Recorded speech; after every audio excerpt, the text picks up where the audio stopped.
YouTube, what's going on? How y'all doing today?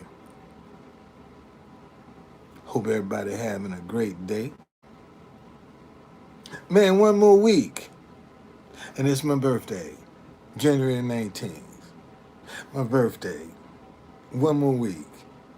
I'll be 69 years old in 1 week. I will, good Lord, let me live, man. I'll hit the 69 mark.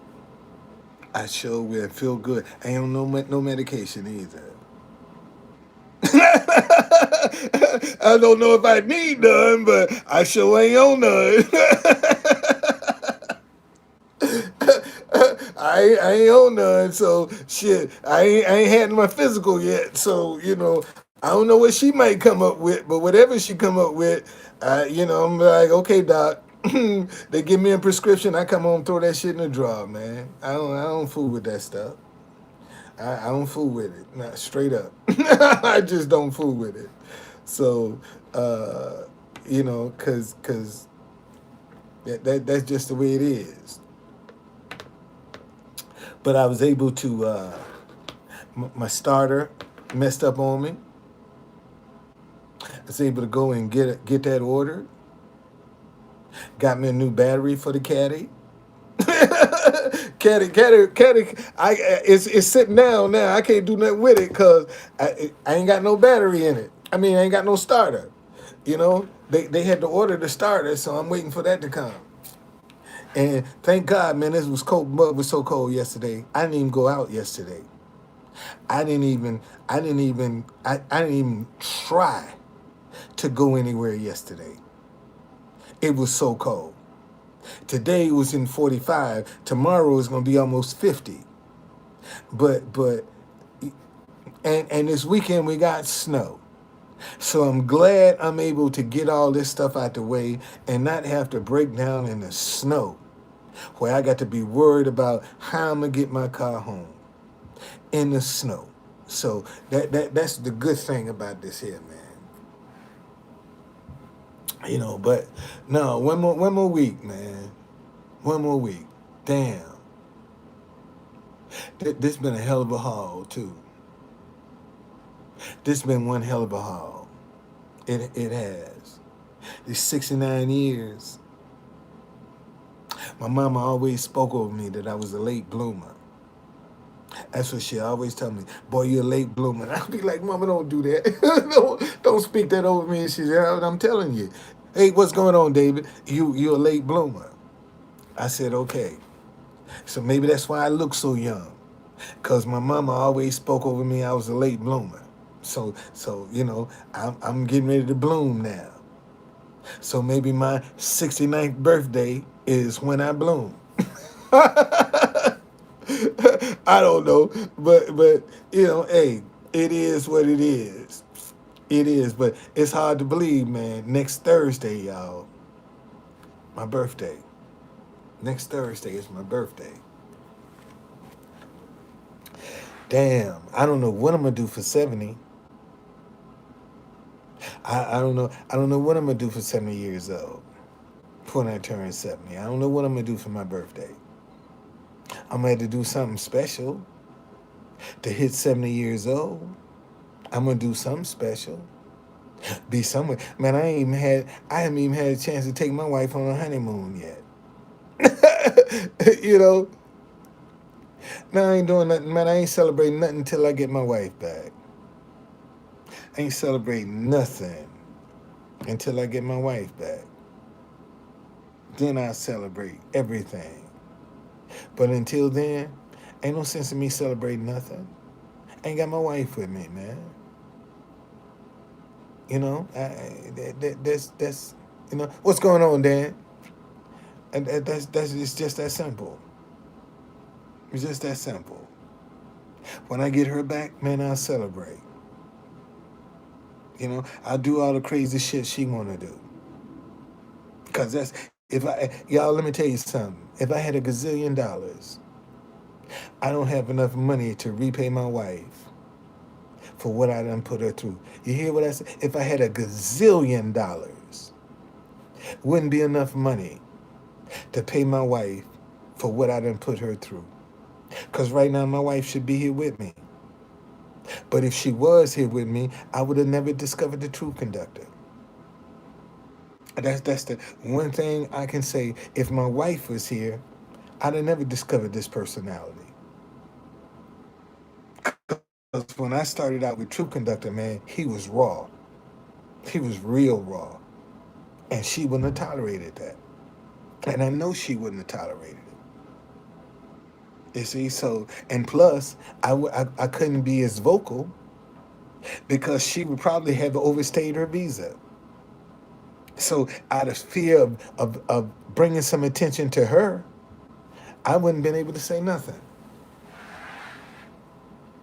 So that's the beauty, man, of her not being here.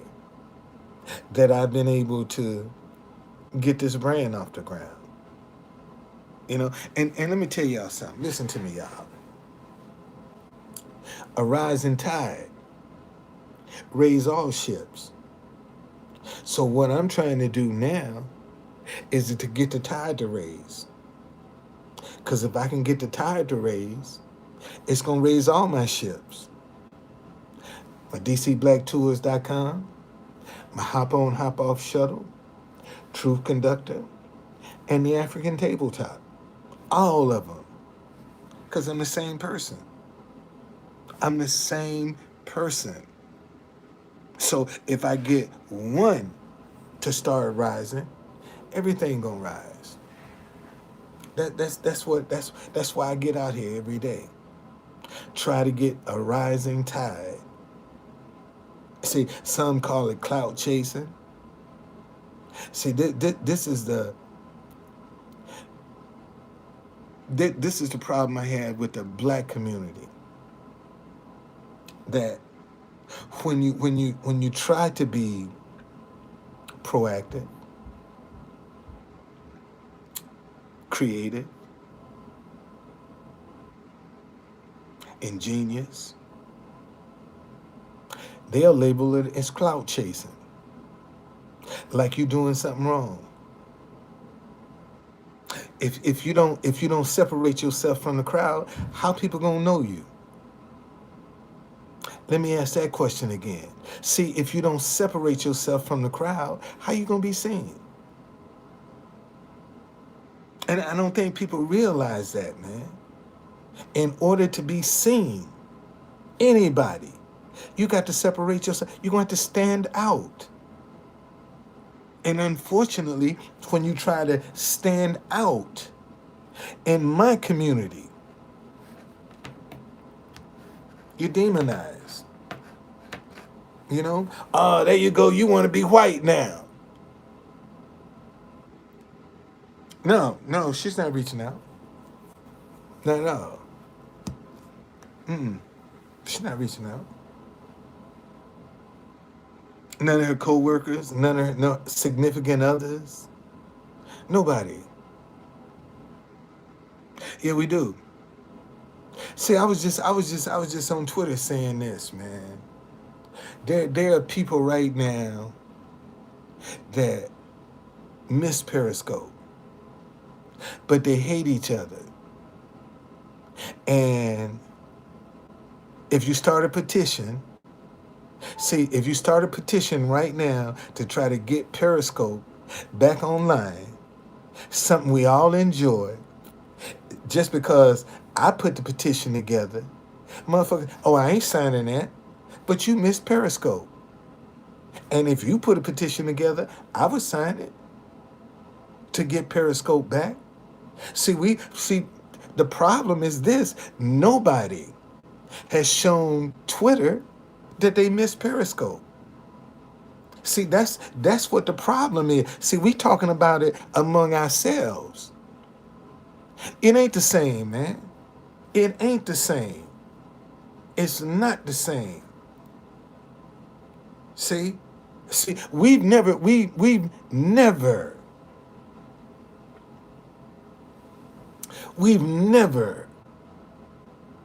showed Twitter how much we miss Periscope. Ain't nobody never really made no noise, man, to Twitter about bringing back Periscope. Nobody. has made any, they just took that, man, and left. They gonna shut it down and we gone. Okay? And I'm just saying, man, let's put our differences aside and say, man, how can we get this app back? Do you know what kind of headline that would make? If the people can get Twitter to relaunch Periscope, do you know how much attention they would get? I mean, think about that for 1 minute now. They done shut it down. And the demand has made them bring it back. See, we ain't showing no demand for Periscope. That's the problem. Well, see, no. See, the mistake Periscope made was they didn't verify accounts. See, you got one person with 20, 30, 40, and 50 different accounts. One person. You see, and it's throwing off all the numbers. See, all they got to do is put in a verification process with Periscope. So you can't get all these dummies account, and man, they'll take off like a rocket. They take off like a rocket. Cause ain't nothing out here like it. Nothing's out here like Periscope right now. Nothing. And this Twitter Spaces, hate it. Hate it. I don't like Twitter Spaces. Um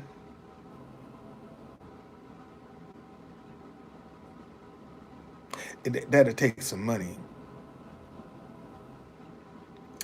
For somebody to come out with another platform like Periscope, it's gonna require some money. To be able to, on the back end, man, to be able to set it up. But the people on Periscope need to come together, man. Put all the bullshit aside and say, man, let's try, at least try to get a petition to get Twitter to consider relaunching that app, man. That just get them to. No, it's not the same. You can't call in on Twitter Live. I just got off Twitter Live, so you can't call in on Twitter Live. Okay.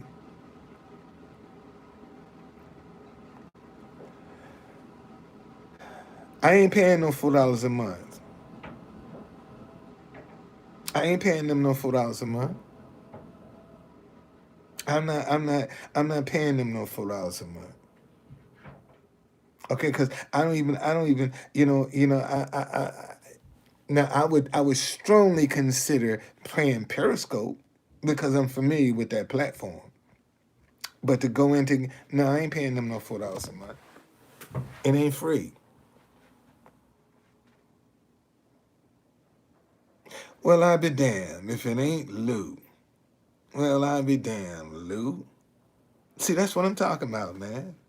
Here's a motherfucker that loves Periscope, but yet, try to get him to say, man, sign a petition to restart Periscope. That little dick motherfucker won't do shit. But he'll get on here talking shit, though.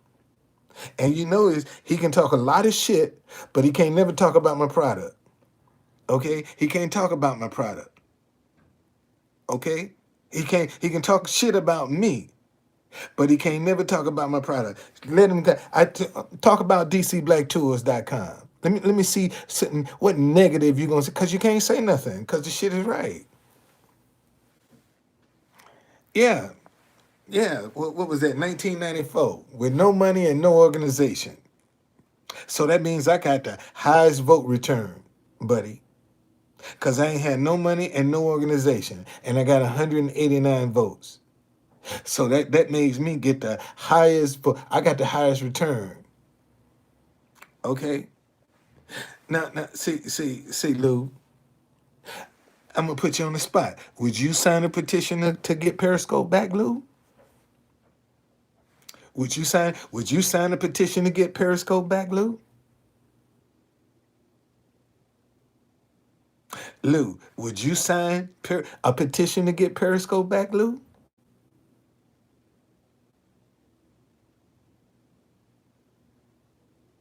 I'm waiting on you, Lou.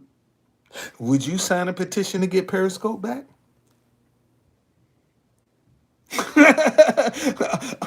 Only if it was mine. Oh, shit. Thank you, man. Goddamn. Oh. Fuck Haps, man. Haps is some garbage. Haps is some straight up garbage. Straight up garbage. I don't even go nowhere near Haps. Haps is some straight up garbage. That's the real talk on that. Haps is some straight up garbage. That's all. That's all Haps is some garbage. Okay?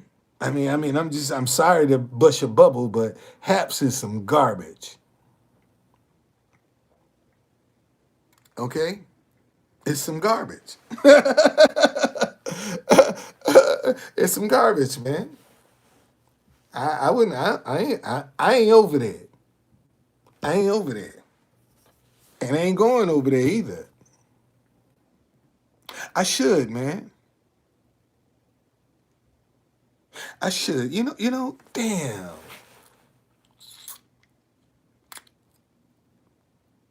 I'm gonna ask my website person. Um, could I do that? Because I got truthconductor.tv. And I'm gonna see. It's some don't waste your time. It's some garbage. Don't waste your time. They micromanage over at Habs. So don't waste your time, man. Don't waste your time.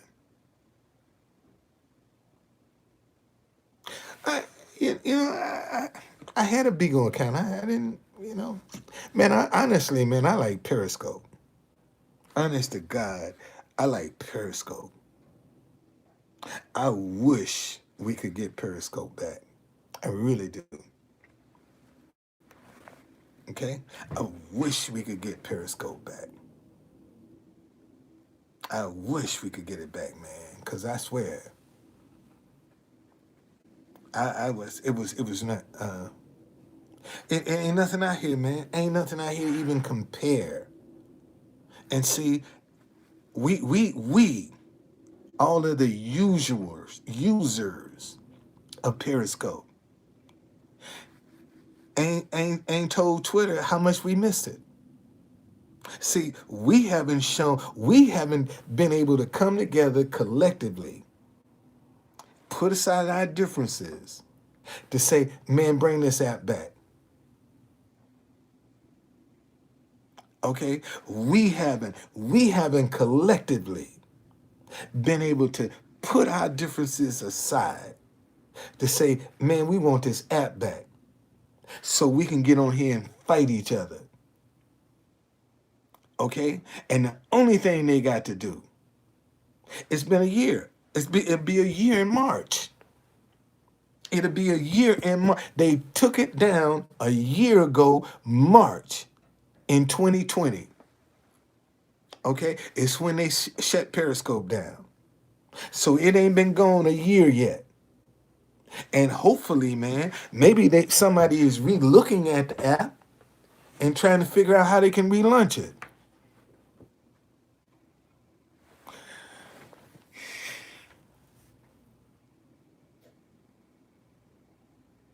Wow. Bring back Periscope. Wow. Bring back Periscope. Wow. Wow. Wow.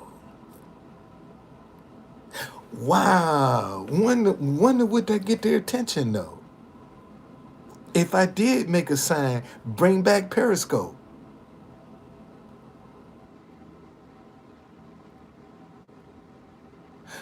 Wow.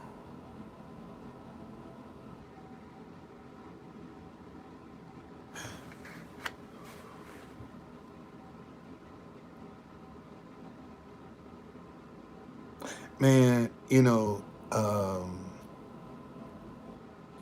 I like that idea. I like that idea. I like that idea.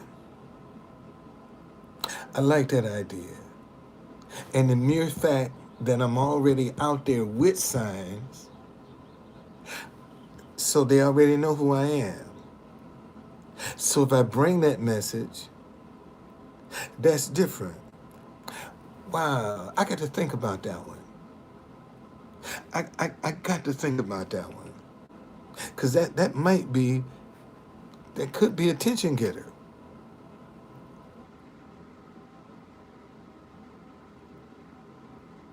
It could be an attention getter. Bring back Periscope. Wow. And nobody's done that.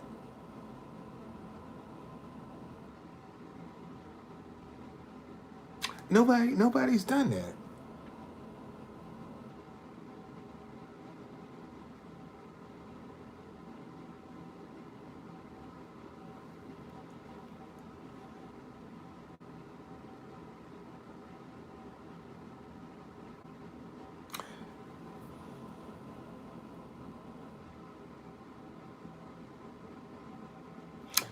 But I'm trying to figure how would I do that though.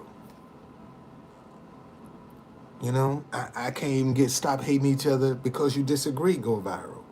I can't make that go viral.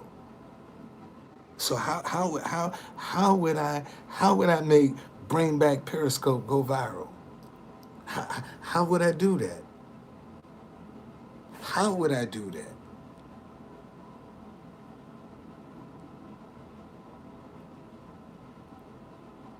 How would I do that? You do. Man, let me tell you something. I'm gonna call my sign person tomorrow. And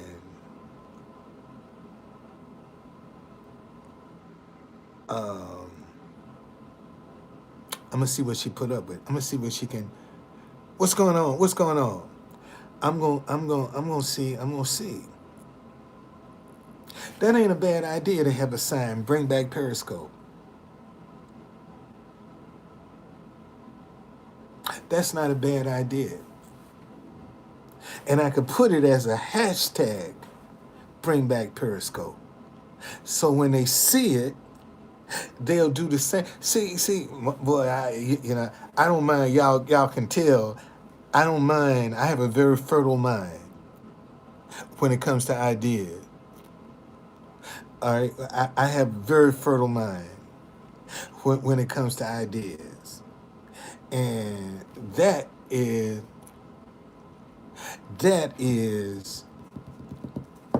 I just know, man. We haven't voiced our dissatisfaction to Twitter about them taking down Periscope. Linda, I'm gonna look that up. I'm gonna marinate on that tonight. I'm marinating on that tonight. I'm gonna marinate. I'm gonna pray over that one tonight.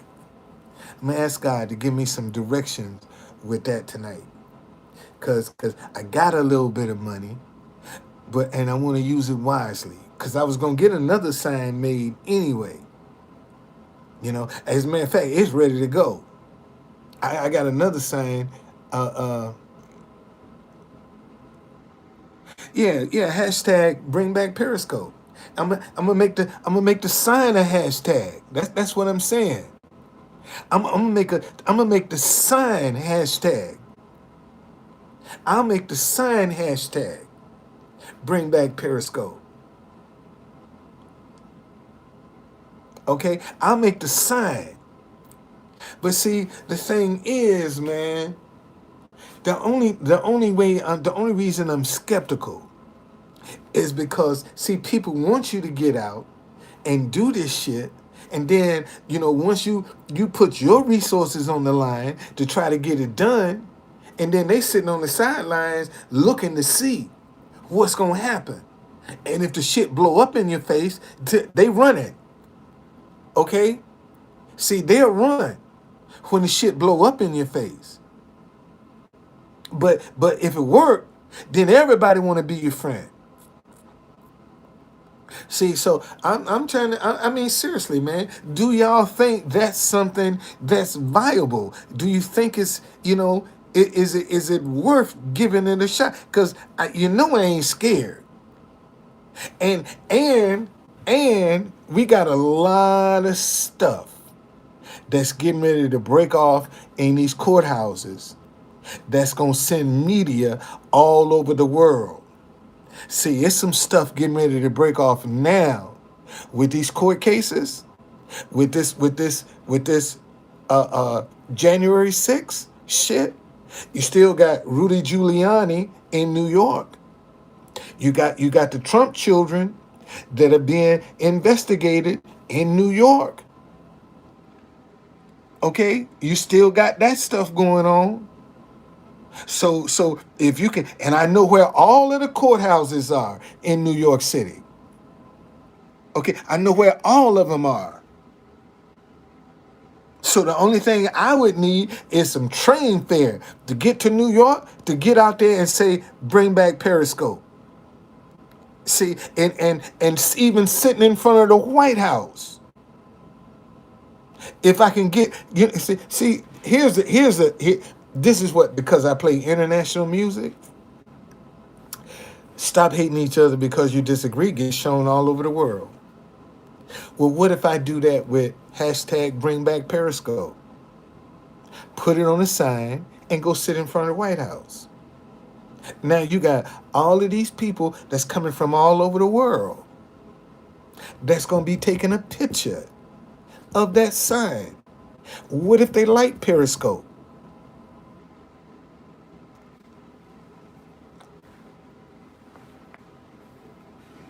I'm going to pray on that tonight. I am. I'm going to pray on that tonight. I sure am. I'm going to pray on that tonight. Because that idea might work. That idea might work. And if I get out and say, hey man, bring back Periscope. Hashtag bring back Periscope. I miss it. I ain't gonna tell no lie, man. I miss Periscope. I miss Periscope, man. I miss it bad. I miss Periscope bad. Matter of fact, I'm fiending.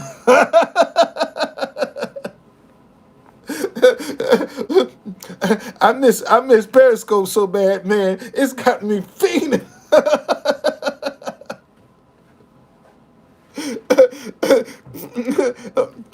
I'm over here fiending, boy. you know. I mean, damn. That man. And nobody. And here's the thing, man. Here's the thing. Ain't nobody never done no shit like this. That's what's the crazy part. Okay? Ain't nobody never done no shit like this. Can you imagine going out getting a sign to bring back an app that they didn't shut down? I've never seen that before. I've never seen nobody protest to bring an app back. I've never seen that before. And that's why it's so intriguing to me. Cause ain't nobody never did this before. You see? And I'm telling y'all, see, Only hesitancy I have about this. Because I know how people like to. I don't give a fuck about my trolls, man. Really. I had fun on that joint, man. Cause I could express myself. I could talk shit. You know, I got some good licks in, and they got some good licks in. It was a win-win situation.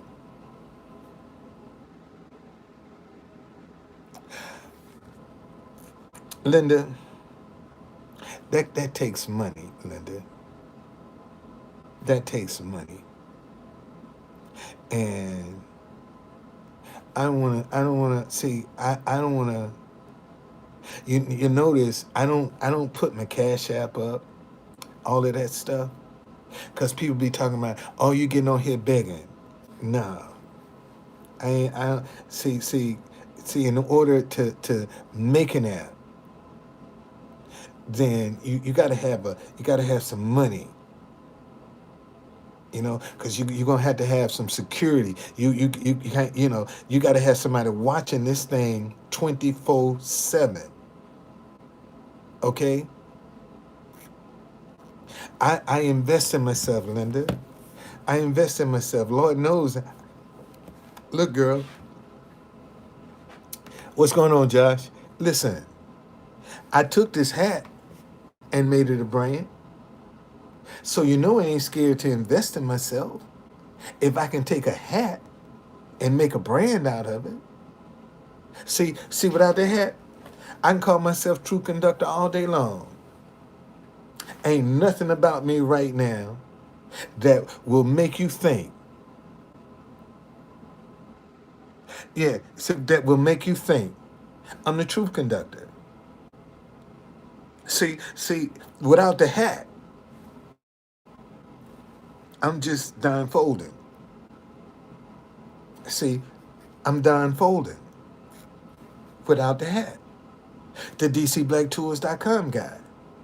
But when I put the hat on, it's a different story. Okay? It's a different story. You see? So I took a hat and made it a brand. That's all I did. I looked the part of a conductor. That's all. That's all. Happy birthday, Tanya. Happy birthday, girl. Happy birthday. Happy birthday. Yeah, next Thursday, man, I'll be 69 years old, y'all. I'll be 69, man, on my birthday. I'll be 69 years old. And my mama always spoke over me. I was a late bloomer. That's what my mama always spoke over me. Boy, you're a late bloomer. I said, Mama, please don't. She said, no, I'm telling you, son, you're a late bloomer. That's why I look so young. Because my mama always told me I was a late bloomer. Okay?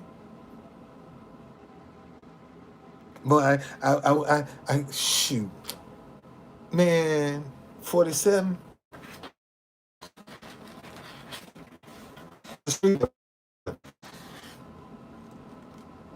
Wait a minute.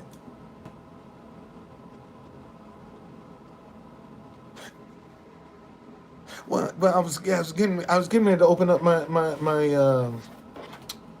I was getting ready to open up my African tabletop. I was right on the heels of opening up my African tabletop. Um, this. I haven't heard from him. I haven't heard from him in a while. This is this is me, man. This is my only storefront I ever had. The African tabletop. 2622 Georgia Avenue, Northwest. That's my late mom right there. This was my trademark. This white hat. When I ran for mayor, that was my trademark. Right there. That was my trademark. When they saw this hat coming, some shit was on the scene. Because I came and they couldn't bully me. And they knew they couldn't bully me. Because I was talking shit. I was talking shit when I ran for mayor. They couldn't bully me, man. Even with no money in no organization, they couldn't bully me. I wasn't about to be bullied. I've walked into forums where they had a forum up off Connecticut Avenue, rich neighborhood, real rich, and they only wanted to hear from Ray, Barry, and Kelly and Swartz. She was the lone Republican. Ray, Barry, and Kelly were the Democrats. Well, D.C. is a Democratic city. Carol Swartz was the only Republican. Shoot, I walked in there, man. I walked up on the stage. Motherfucker got ready to grab me. I said, if you touch me, I'm going to knock you the fuck out. And got him there. I said, man, this ain't no fucking democracy. Everybody on the ballot should be able to come in and express their viewpoints. But you all only want to hear from who you all think the top runners are. And that's man, the Sharon Pratt Kelly was the mayor of Washington, D.C. at that time. And we had a forum up at DuPont Circle. The LGBT community gave a forum. They only invited Ray, Barry, Kelly, and Swartz. Were the only four that they wanted to participate. When we get to the forum, only 4 chairs are on the stage. And it's like 8 or 9 candidates. So all of the other candidates made their little spiel, how disappointed they was that they couldn't participate in the shit. And I just sat there and watched them. So when it came my time, I went up and sat on the stage. I said, I ain't moving. I'm staying right here. I don't give a fuck. I'm not moving. Derek McGinty was the moderator. First time I ever met Derek was the moderator. So the police come in there. Said, can we talk to you, sir? I said, whatever you got to say it right here, right now, because I ain't moving. I ain't moving. They couldn't get me off the stage. So finally, they're up here for him to sit. And they brought the chair up and were in it. So while we're doing this gay guy reach under his chair and say, Mayor Kelly, I've been calling your office for 2 weeks to come and remove this dead rat off the playground. And I haven't had any success. Reach out his seat for a plastic bag and ran up to her and say, here's the rat ear. I brought him to you. Man, that woman jumped up. She almost peed on herself. And her husband was sitting off sitting in the back. When I saw that, I looked at the guy. I said, motherfucker, apologize. That's just what I looked at him. I said, motherfucker, apologize. You ain't gonna disrespect no woman like that in front of me. And he thought I was kidding. And I stood up and I said, motherfucker, I mean, apologize right motherfucking now to this woman. You ain't gonna treat no black woman like this in front of me, motherfucker. Get up and apologize. Shit. That gay guy got up and took his hat off and said, Mayor Kelly, I'm sorry. I was wrong. Her husband never said a word. Okay? Man, the next day, Mayor Kelly called me to her office. She said, Mr. Folder, thank you for coming to my defense. And I just want to let you know, this is back in 94. That was when I went 94, man. That's 1994. So even if we ain't got the same kind of, that was Marion Barry's last 4-year term that he ran for mayor of D.C. That was in 94. Okay? But she told me, she said, if it's anything I can do for you, please just let me know. Now, where I was vending was right in front of the building where the office was, because they were remodeling the district building, John A. Wilson building, and they moved in One Judiciary Square, where I was a street vendor. That's where the mayor's office. I said, Mayor Kelly, the vending police is wearing me out with these tickets. They piling these tickets, parking tickets on me every day. Man, I'm getting thousands of dollars in parking tickets because I complain about the corruption in the police department, and they have targeted me. Shit, I ain't get another ticket. Didn't get another ticket. And them cops ended up getting caught going to jail. That's right. They ended up getting caught. David Brooks and George Hardy were vending cops in, I think it was 96, 95, 96, somewhere like that, 97. They went to jail, man. They went to jail. And no, well, yeah, that's about 95, 96 was when they got caught. Because when I went to Internal Affairs, they told me I was lying. I took a complaint to Internal Affairs about the vending cops being on the tape. And when I took my report, Sergeant Everett, that's what made me run for mayor, came across the street and said, the only evidence we can find is you don't want to adhere to the vending rules and regulations. I said, man, if I got to run for mayor to tell this story, I would. He said, don't waste your time, Mr. Folden. You're a street vendor. Ain't nobody going to listen to you. I said, what did you just say? He said, don't waste your time, sir. You're a street vendor. Ain't nobody going to listen to you. I should have took his advice. But I was offended. It offended me. You know, he actually offended me. So Board of Election is right in the building where I'm vending. Should I walk right in Board of Election? What I got to do to run for mayor? They say, raise your right hand. Here's some petition. We need 2,000 ballot signatures. And I went out and got them. I went out and got them. Okay? When I went and got my signature, man, I'd have 4 and 5 clipboards at a time. So when I'm giving one person signing and somebody else, hey man, I'm trying to get on board, here you sign, man, I kept all them clipboards running at the same time. Soon as somebody give me one, I see somebody else, you're a Democrat. See, at the time I was a Democrat. You're a Democratic voter? I'm trying to run for mayor. Can I get your signature? Okay, that's how I got my signatures, man. Shit, when I went out, I had 5 clipboards with my petitions on. See, most folk will only walk out with 1 clipboard. And when one person is trying to sign your petition, you got people walking by you. So to eliminate that, when I give a clipboard to one person, man, I'm looking for somebody else because I got 4 more that I can put in them, and I have them all going at the same time. Soon as somebody giving me, I'm standing outside a grocery store. You see, you're a DC voter? Yes, I am. Will you sign my petition? Here you go, sign my petition. And that's how I got on the ballot, man. That's how I got on the ballot. Didn't take me no time to get my signatures because I was running 5 clipboards at a time. That's how I got mine. See, I was one person, but I was doing the work of 5. That's how, you know.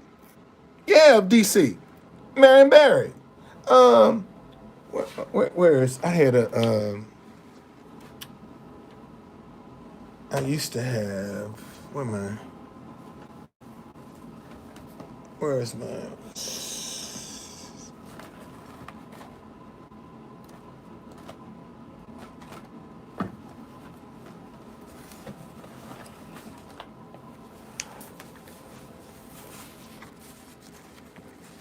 I got a brochure around here somewhere. I got my brochure, Fight Back. I got it around here somewhere. I'm gonna find it. I'm gonna find my brochure. Yeah, yeah. I ran for mayor in 21, in 1994. Hey, I ran for mayor against Marion Barry. Yeah, I ran for mayor against Marion Barry. And see, and I was just trying to prove a point. Since the guy told me I couldn't run, I went on and got on ballot anyway. Didn't have no money, no organization, and I got guys teasing me now. Oh, but you ain't get 189 votes. But that was my first time out of the box. Didn't nobody know me. Didn't nobody know me at that time. And I got 189 votes. I sure did. I sure did. And proud of every one of them. I sure did. Because my first time ever running for political office with no money and no organization. Okay? I ain't had no money, no organization. And I got about 189 votes. Okay? Sure did. Yes, I did. So you see, so I ain't afraid to try something. It's what I'm trying to tell you. I'm not afraid. Not afraid at all, man. Okay?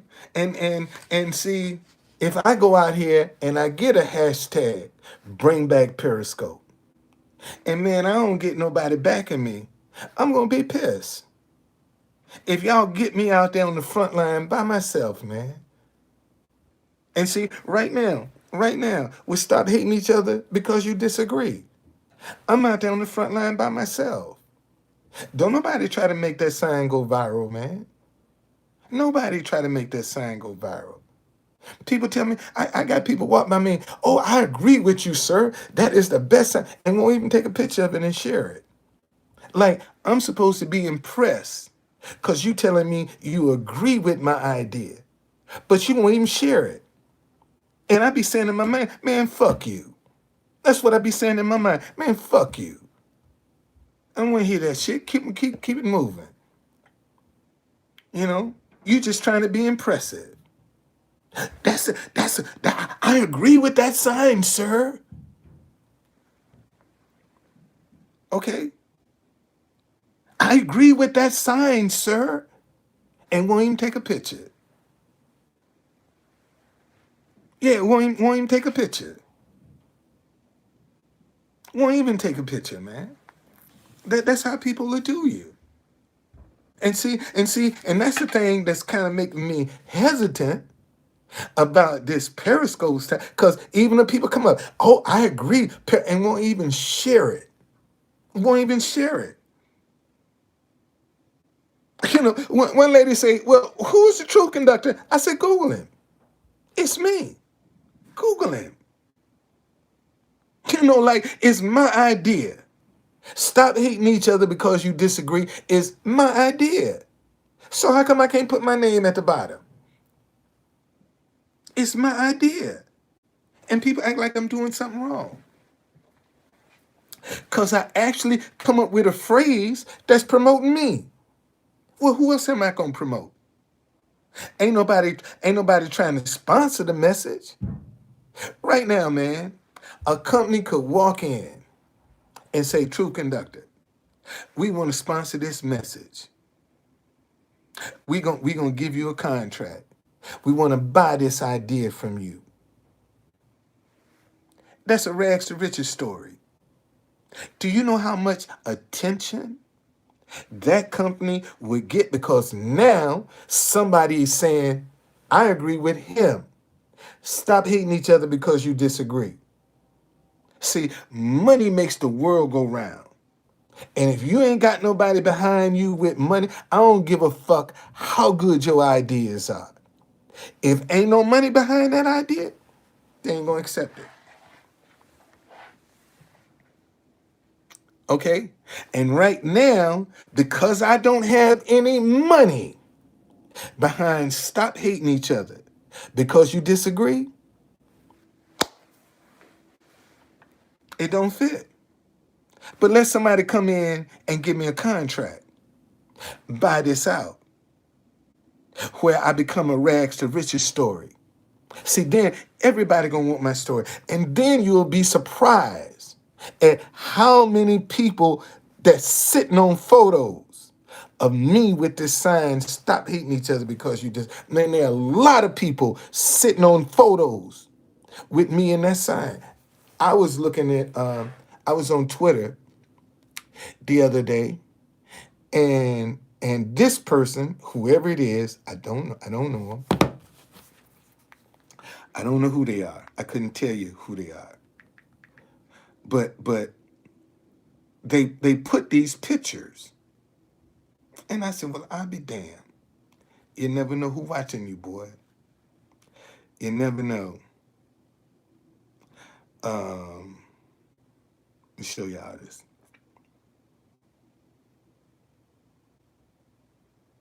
Here we go. Look. This January 6th. I'm up on Capitol Hill. This is on Capitol Hill. And you see I got my back turned. And somebody then took a picture. And then the same person, here I am down at the courthouse.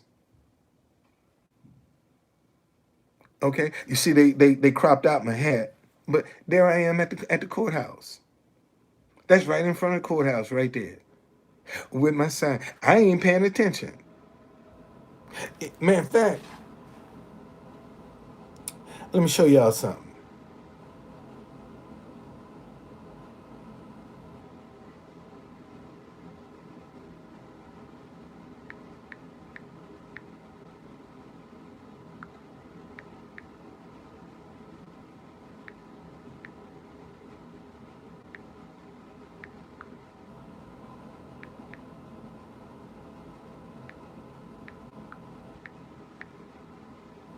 Okay.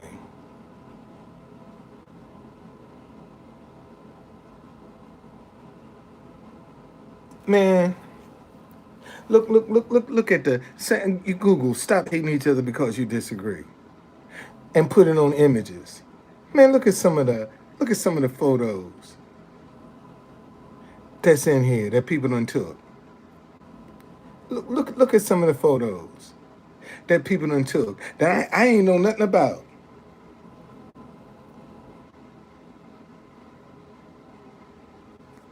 I ain't know nothing about them. And they took it. I'm sitting there. Look at the photos. When you do stop hating each other because you disagree, put it on images. And that's what you see. See, let me tell y'all something. This is why you never worry about nobody stealing your shit. See, now with Google, all you got to do is hashtag your shit. Every time you make a social media posting, hashtag it. Because it's going to go right into Google. Hashtag it. It'll go right into Google. See, another truth conductor, step up. Say, man, I'm the truth conductor? Really? Well, let's see. When did you start? See, I started January the 2nd, 2020. It's when I discovered the True Conductor. January 2nd, 2020 is when I bought the domain True Conductor. Man, I haven't told y'all this story why, but shortly after me and my wife got married, we found ourselves in a homeless situation. Okay? Now, it can't be no True Conductor battle. See, because, and I'll show you why. I'll show you why. I'm gonna show you why. See, this is why you hashtag your shit.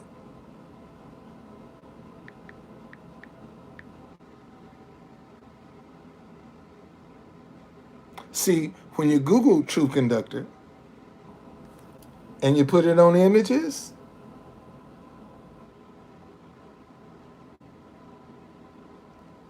okay?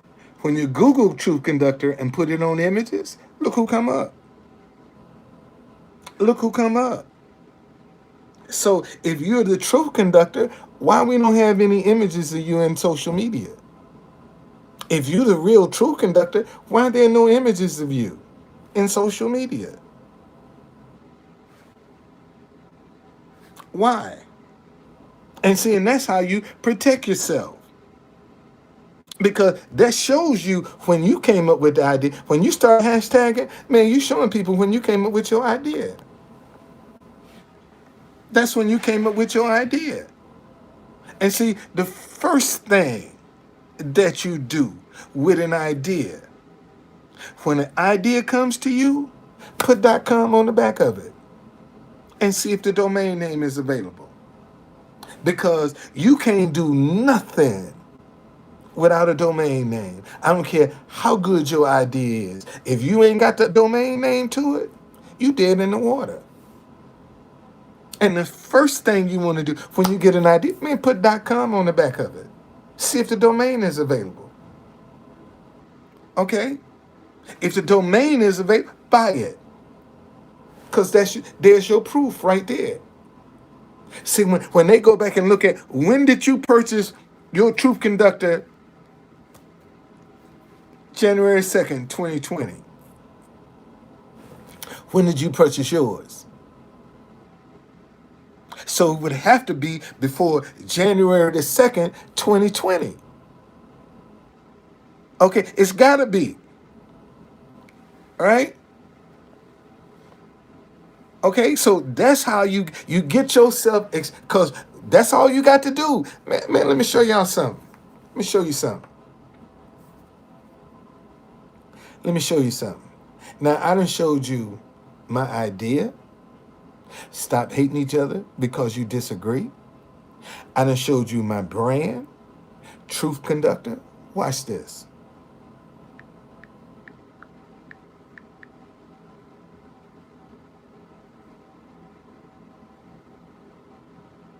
Now I Googled my name, Don Folden, and put it on images, and look what comes up.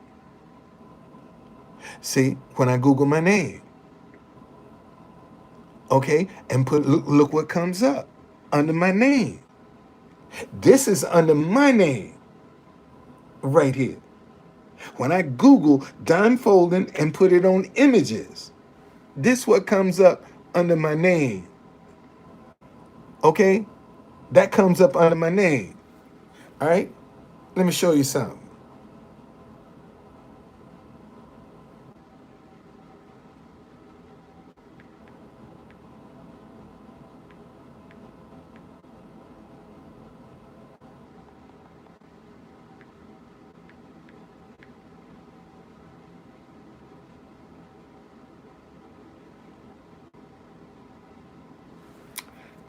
This DC Black Tours. This is DC Black Tours right here. That's what this is. This DC Black Tours. Okay, when I put that on images, look what come up. Look what come up. When I put it on images, look what come up. You see? That's how you get your stuff in Google. Hashtag it. Hashtag it. Hashtag it. And every time, and see, and I didn't hashtag Truth Conductor so much. Let me show you.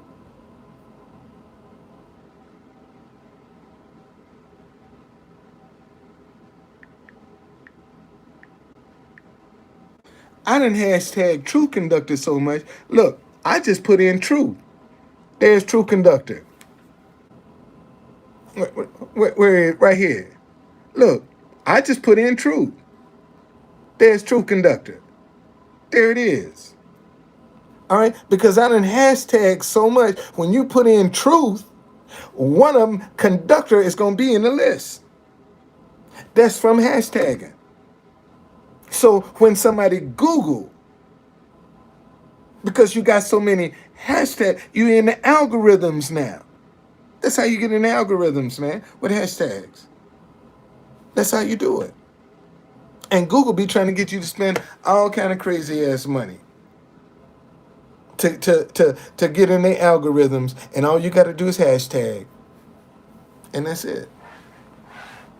That's how I get my shit in. Okay, listen, man. My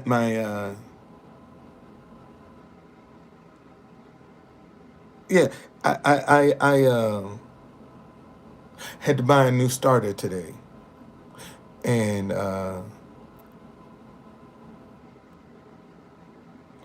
no, Google it on your phone.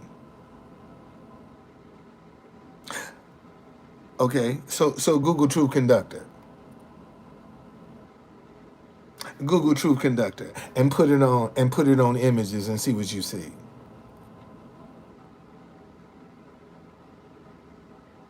Google Truth Conductor and put it on images and see what you see. And see what you see. Maybe. Well, maybe that could be it. Maybe that could be. You might be right. You might be right. But Google Truth Conductor and put it on images and see, don't that stuff come up? And here's the thing that trips me out. And folk will look at you and say, what's the truth conductor? Why don't you Google it? Why don't you Google it? Google it. Google truth conductor and see what you see. And when you and if you don't put it on images,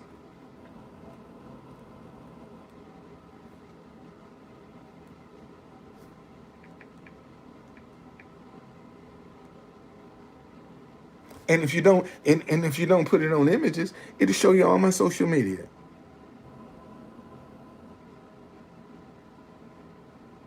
It'll show you all my social media. There's all my this ain't on images. This all my social media right here. No, I gotta put a starter on. My starter went bad.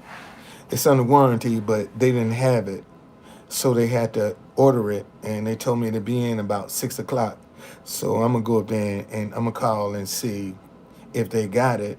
I'll go get it, and in the morning I put it back on because it's gonna be like 50 degrees tomorrow, so to be warm enough, and I can, when I get down on the ground, man, I ain't got to lay down in the snow. That's what I appreciate, that it happened when no snow was on the ground. Because if some snow was on the ground, I would be a miserable joker, having to have to jack that car up and get down on the ground and all that snow to get that starter off. So now I just have to deal with the cold. And that's all. So, in what? 5 to 10 minutes, 10 minutes, 10, 15 minutes? No, I'm not, but I know how to put a starter on that. I done put a starter on that so many times that it's second nature. Okay, you have to learn how to do those things when you ain't got no money. See, my car broke down. I ain't had no money because at one time, I couldn't get no.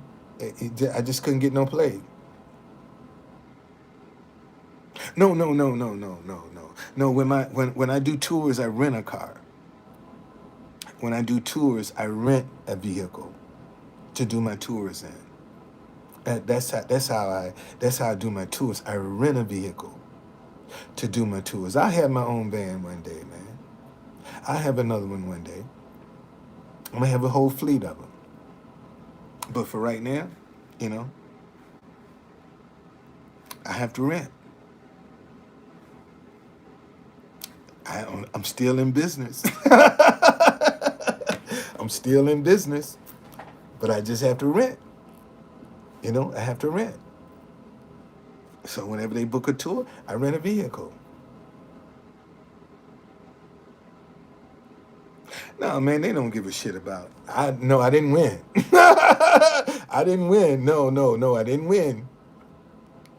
Black History Month has been last year. I've been in business 6 years this year. Last Black History Month. Yeah, I did. And see, my car been stalling out on me.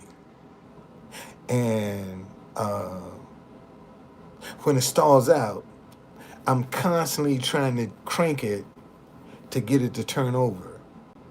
And I the other night, when I went to get some kingfish, and I heard that little strip, I said, oh shit, it's acting up.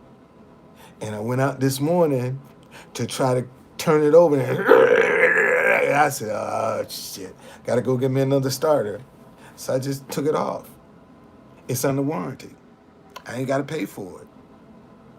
I just took it in there. They gave me a receipt.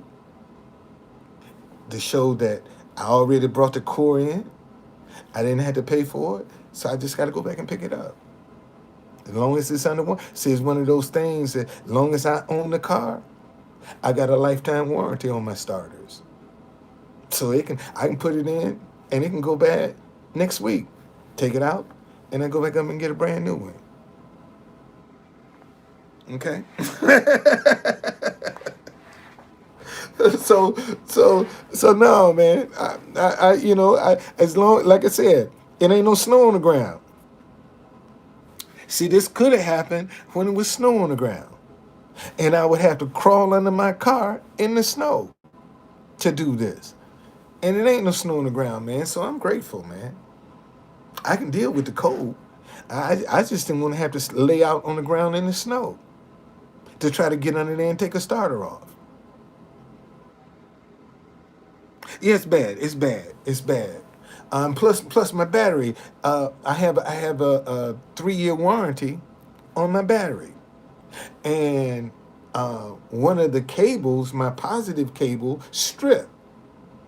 So there were times, man, I would get in and turn my key and nothing. And then I turn it again and it'll turn over. And I said, oh, I went and got a brand new battery sitting in my trunk right now. Got a brand new battery. Well, I will. I'm gonna get me a new car, Linda. I'm gonna have me a new car. I'm gonna have me a new car. I'm gonna have one. I'm believing. I'm gonna have me one. I don't know where it's gonna come from, but I'm gonna have me. I had one friend of mine call me. He's in the funeral business, and he said Don, he said, man, I got a minivan for sale. I said really? He said yeah. I said, man, send me a picture. He sent me a picture, and I said, man, this is a nice truck. I said, do the seats work? I said, what are the conditions of the seat? He said, oh, the seats look damn near brand new. I said, really? He said, yeah. I said, well, what did you use the car for? He said, hauling dead bodies. I said, why you tell me that shit? No, I don't want no car where you used to haul dead bodies in, man. Hell no, I don't want that. No. No. Okay. But he used to know he works in the funeral business. He owns a funeral home. And when he had to pick dead bodies up, he put them in a minivan. And he trying to sell it now because he buying a new one. And I said, thank you, but no thank you. I don't want to be riding around with all them spirits in my car, man. Hell no. No, indeed. It's enough with me up in there. Now I got all these dead spirits in there with me too. Oh, hell no. Hell no. I ain't, no. You can give it to me. No. It don't matter. It don't matter. The mere fact that you used to use it to haul around dead people, that energy is still in that car. And I don't want to be nowhere near it. Okay? Yeah. Oh, business is shit. Business in the funeral home business in the black community is booming, cause we killing each other like crazy. Oh hell yeah. Okay. So last year was the first time in my 5 years. Usually Black History Month. Man, I'm praying to God, please, Lord, before I got featured in this article right here. Black History Month of 2017. This came out in 2018. Black History Month of 2017. Man, I was praying to God, please, Lord, don't let me go out of business in no Black History Month with no black tours. Business was just that bad.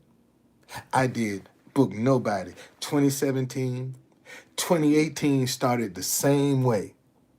I wrote an op-ed to the Washington Post about how difficult it was to go in the tourism business with Black History Tours. And the lady called me up and said, Mr. Folden, you sent this to the wrong place, but we interested in your story. You sent it to the Washington Post magazine. Can we do a story on you? There it is, right there. And I just knew, man, when they featured me in the Washington Post magazine in 2018, I just knew my business was going to take off. I mean, the Washington Post? Come on, man. Shit. If I done got 3 tours out of that article, I ain't got none. I got about 3 tours out of that article. Okay? About 3 tours. And that's just being conservative. Might have been 2. It's still online. It's still there. What's the date on it?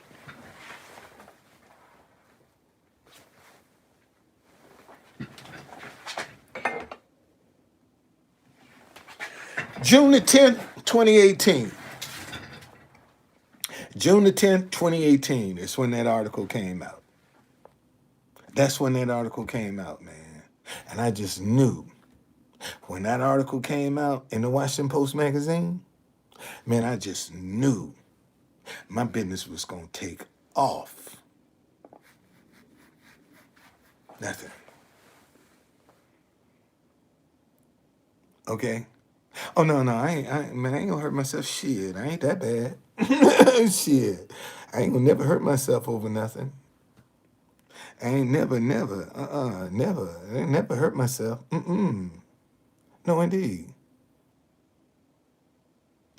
Um, well, see, Linda, this is the part that puzzles me.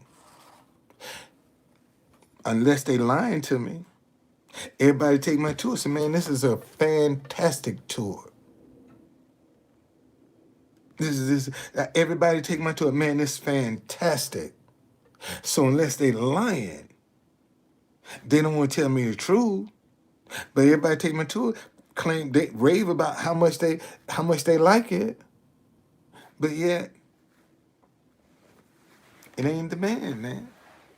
Black history ain't in demand yet. You know, people have they just don't have they have a thing about learning about something for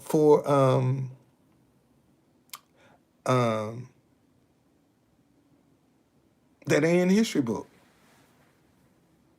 they got a thing for something that ain't in the history book.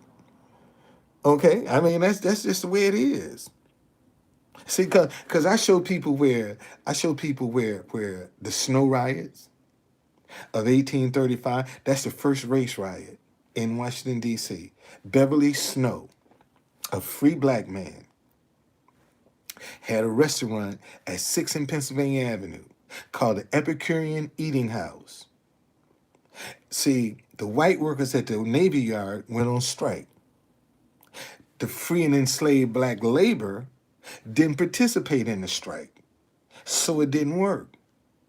See, what a lot of people don't realize, the reason you don't see a lot of white men in big southern cities is because they didn't want to compete with the free and enslaved black labor.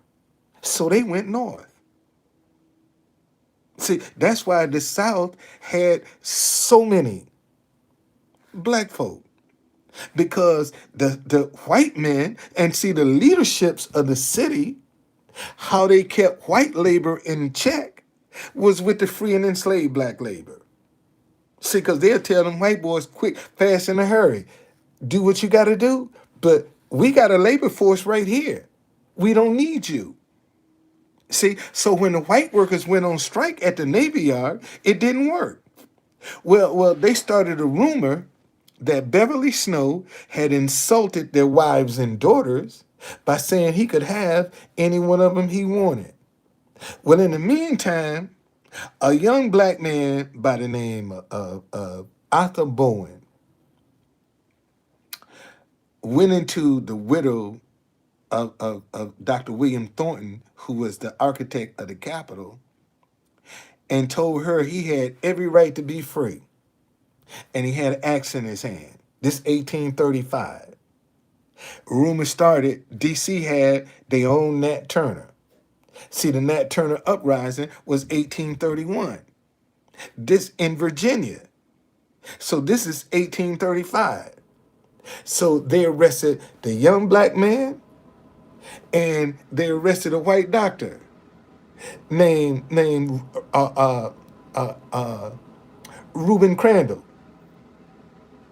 Okay, because he had abolitionist material in his office. You know who the DA of DC was at that time? Francis Scott Key. See, a lot of people don't. What's going on? See, what a lot of people don't realize, Star Spangled Banner, Francis Scott Key, was at one time the district attorney of Washington, D.C. Matter of fact, there's a house on Capitol Hill, the Friendship House, which was a slave plantation that at one time he owned. See, Francis Scott Key owned slaves. The same Star Spangled Banner, Francis Scott Key owned slaves. All right. Matter of fact, Francis Scott Key was a founding member of the American Colonization Society, founded in 1816. That's the group that sent black folk back to Africa. They founded Liberia in 1822. See, the American Colonization Society is the organization that founded Liberia. Liberia was free slaves, was slaves that they sent from America back to Africa. Because the American Colonization Society felt like black folk didn't belong in America. So they sent them back to Africa. And Francis Scott Key was a founding member. I mean, they had a doctor by the name of James Fleet. He lived in Georgetown. American colonization sent him to school, to medical school, under one condition. When he graduated, go back to Liberia. And he didn't want to go to Liberia. Once he graduated, they wouldn't let him be a doctor. Man, that man ended up being a school teacher. They wouldn't even let him practice medicine because he wouldn't go back to Africa. Okay? All right, no, seriously, man. So what I tried to do with my tours, man, I took some history that was just dying on the vines. Nobody was using it. Nobody was telling the story. And I made a tour out of it. That's all I did. And saying, and prayerfully, man, this is the groundwork for my children, my grandchildren, my great grandchildren. As long as people are visiting DC. See, these tours can still be going. I'm dead and gone. Okay? A lot of these tours now, somebody had to start them. See, people don't know who started these tours that they take now. But when you take my tour, you know, I'm the one that created this. You don't know who created the monument tours you're taking. See? But I'm the creator of my tours. I show you where the Pearl Affair happened. The largest escape on the Underground Railroad, attempted escape on the Underground Railroad, was the Pearl Affair of 1848. 77 men, women, and children went down to the 7th Street Wharf while D.C. was celebrating the liberation of France, and they tried to escape to New Jersey and got out in the Chesapeake Bay, and the wind changed on them, and the ship stalled. The next day, they sent a steamship out, and they caught the Pearl and brought it back. That led to the 1848 riots, which led to the 1850 Compromise, which only ended the sale of slaves. It didn't end slavery. See, the 1850 Compromise only ended the sale of slaves in D.C. You could still own them, but you couldn't buy them and sell them no more in D.C. under the 1850 Compromise. Okay, and in the 1850 Compromise, that's where white people, if they was just based on their suspicion that a black person was a runaway slave, they had to turn them in. Just on their suspicion. Ain't got no proof. And that person that you turned in didn't have no recourse.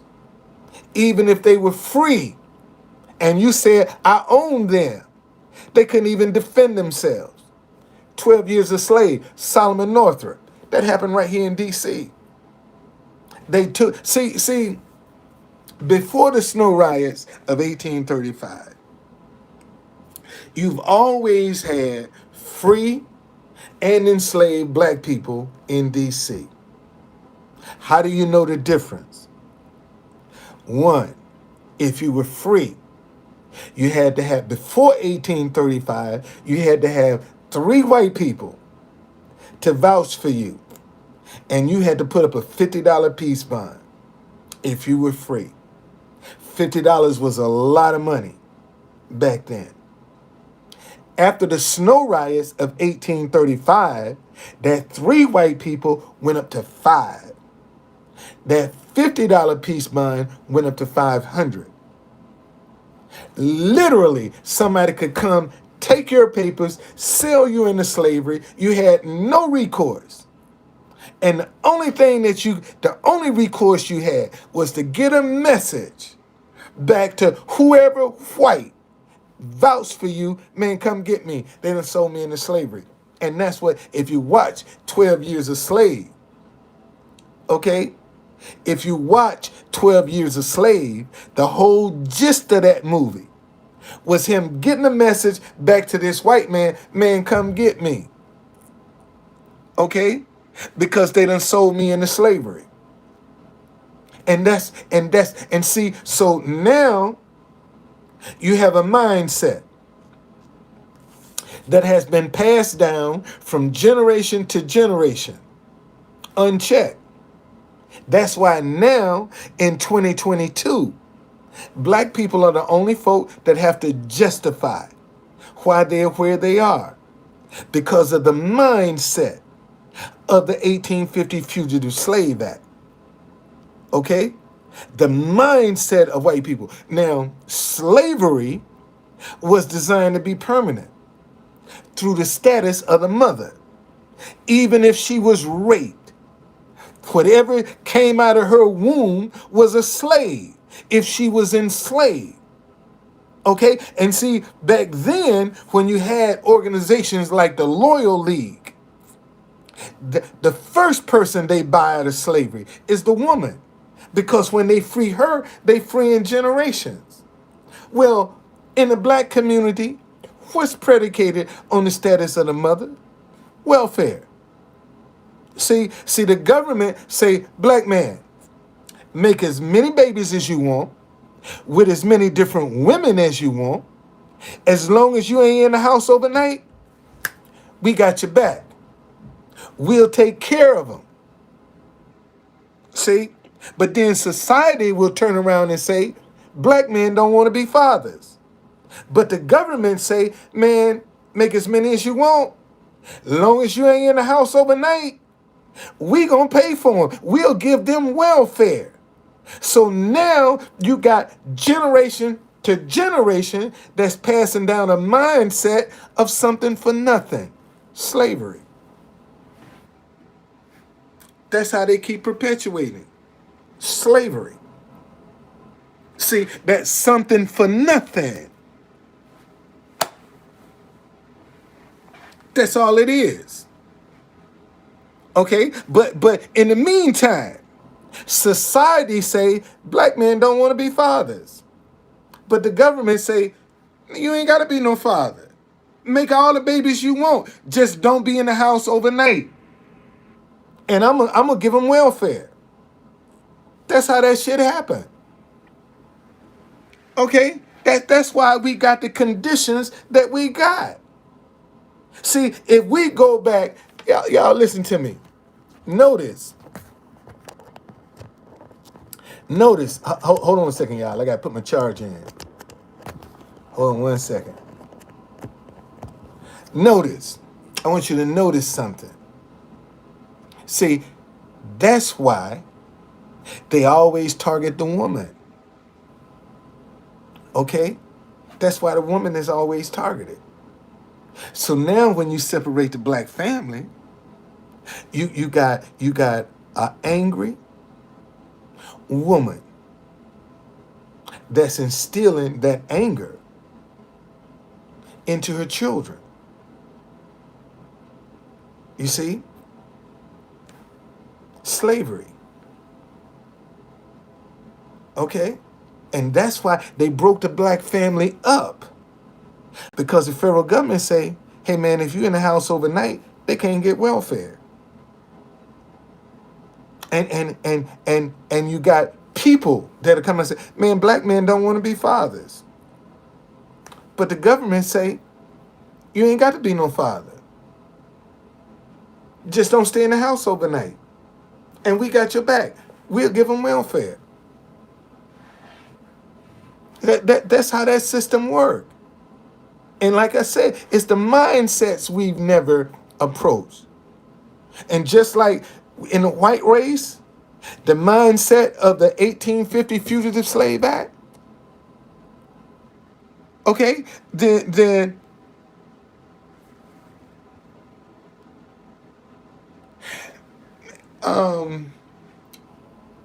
see my man, see, I can tell from that statement that you ain't never been through no tough times.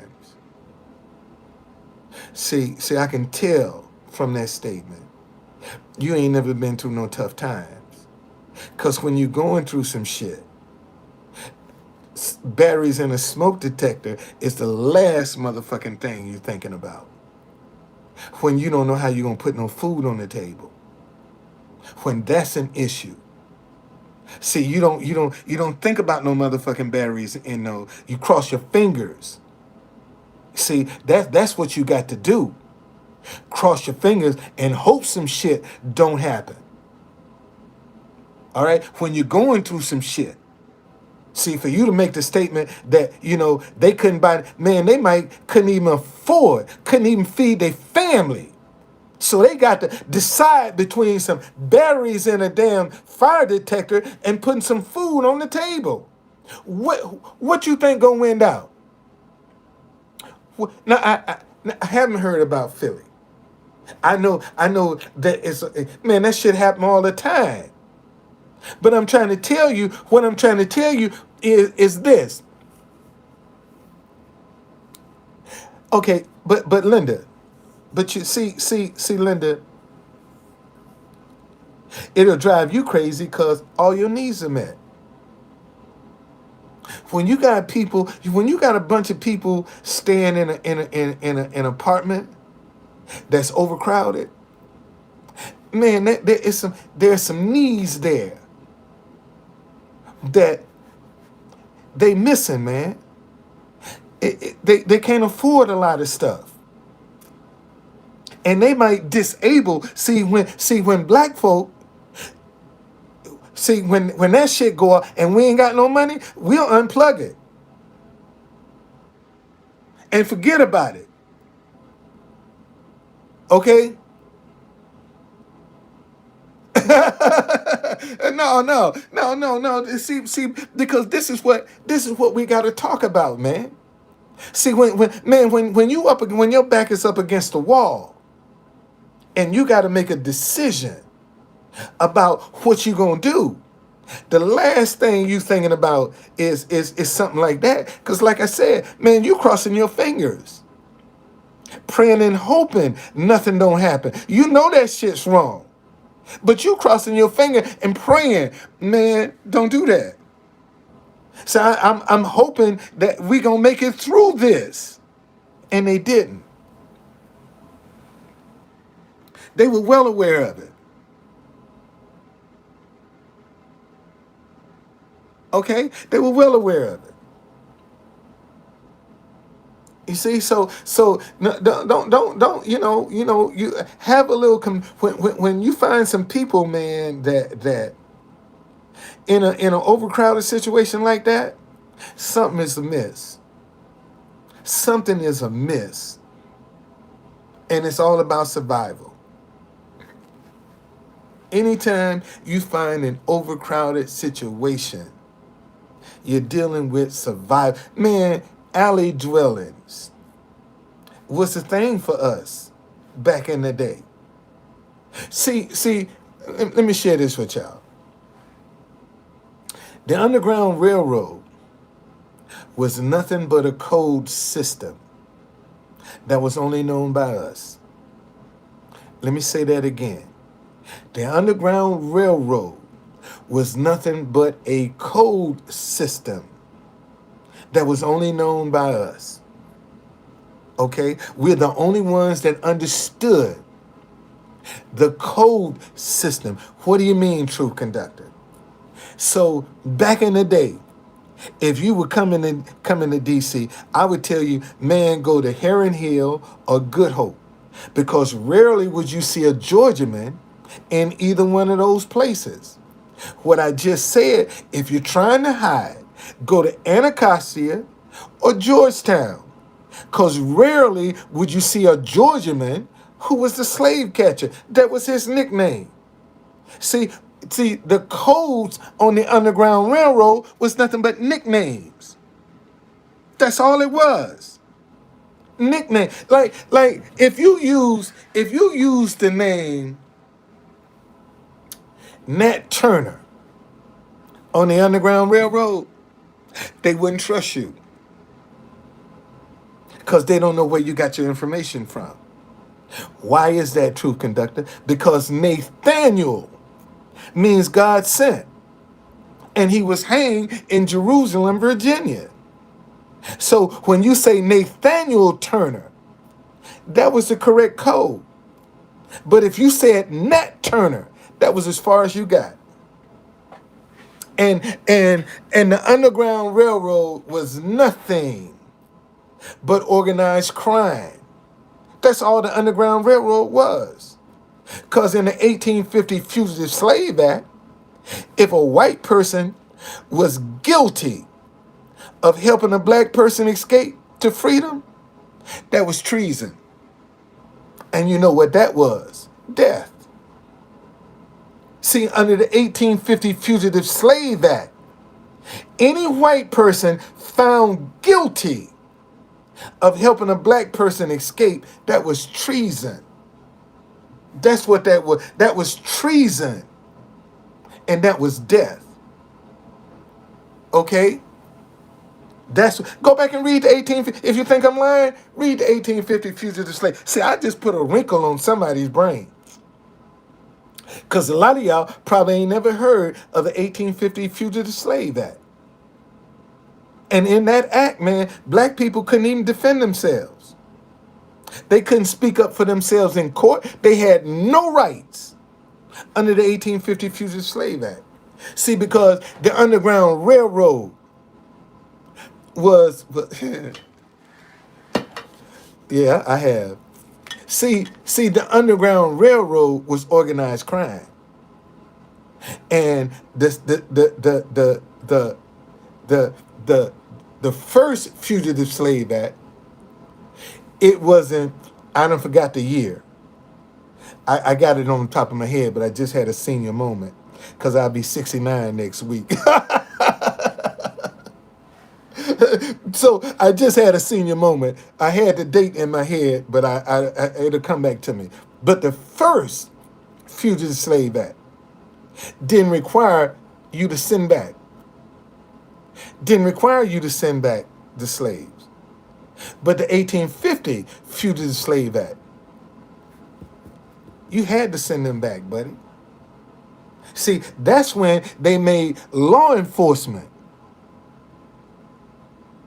That's when, see, the 1850 Fugitive Slave Act was when law enforcement got involved in returning runaway slaves. Man, slavery was so profitable. Police was in it. They made money off of it. The judges made money off of it. And they still do today. How is that, True Conductor? Well, every case that comes before the judge, he's getting, that's his salary. That's his salary. And today, when a person is arrested, police got to go to court. Overtime.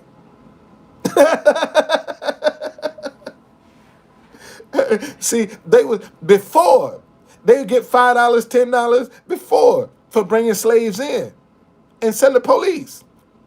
So even today, when the police go to court, they go to court, they on overtime, buddy. Why y'all think in whatever city you live in, when a crime happened, so many police officers converge on the scene? Because everybody that's on the scene of that crime, that's overtime for them.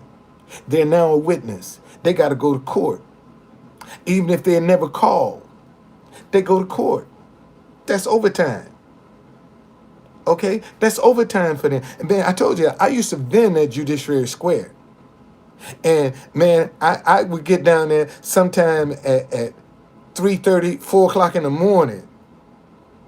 And some of the detectives would be sleeping in their car. They tell me the day before, hey man, when you get here in the morning, if I'm still sleeping in my car, just tap on the window so I won't be late for court. And that's what I used to do. Some of them cops would be sitting there and they'd be sleeping in their car, man. And I'm looking at my wife, and by the time, hey man, wake up, you got to go to court. See, every time a crime happens, you see police coming from everywhere to get on that scene, because once they get on that scene, that's overtime. A lot of people don't even realize that. That's overtime for them. That's why they be rushing to get there, because it's overtime. It's overtime, buddy. Yes, it is. You see, so since a lot of people don't understand the system and how it works, listen, y'all, it was against the law for black people to get an education in D.C. It was against the law for more than 7 people at one time. If you were black, no more than 7 people at one time could gather together, because they ain't know who was who. See, the only way they found out who you were is whether you had your papers or not. But they couldn't tell. And see, here was the problem in D.C. See, a lot of the free blacks were giving the enslaved blacks ideas. And notice, when they got rid of slavery, what did they go to? Black codes. You see? See, when they abolished slavery, they went right into black codes. So slavery never vanished, because you still had that lid over your head. You might not be a slave, but you got a black code now. And when the sun go down, motherfucker, we better not catch you in town. Okay? That's the way that worked. And we don't want to talk about this stuff, man. Yeah, I love it when especially white people say, but that's in the past, truth conductor. Well, if it is, how come ain't nothing changed for me? If it's in the past, why ain't nothing changed for me? Why am I still going through the same shit if it's in the past? Because ain't nothing changed.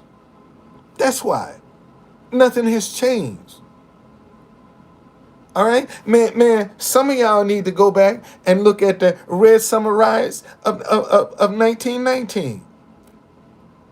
That too happened right here in Washington, D.C., where white men were hanging black soldiers that were coming back from World War I in their uniforms, man. They were hanging during the Red Summer riots of 1919. Black soldiers were hung in their military uniforms.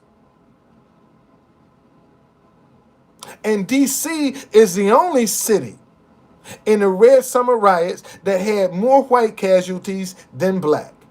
And it happened right at 7th and T, man. White boys came up on Georgia Avenue at 7th and T, up near U Street, and got their ass kicked. As simple as that. They got their ass kicked. Don't take my word for it.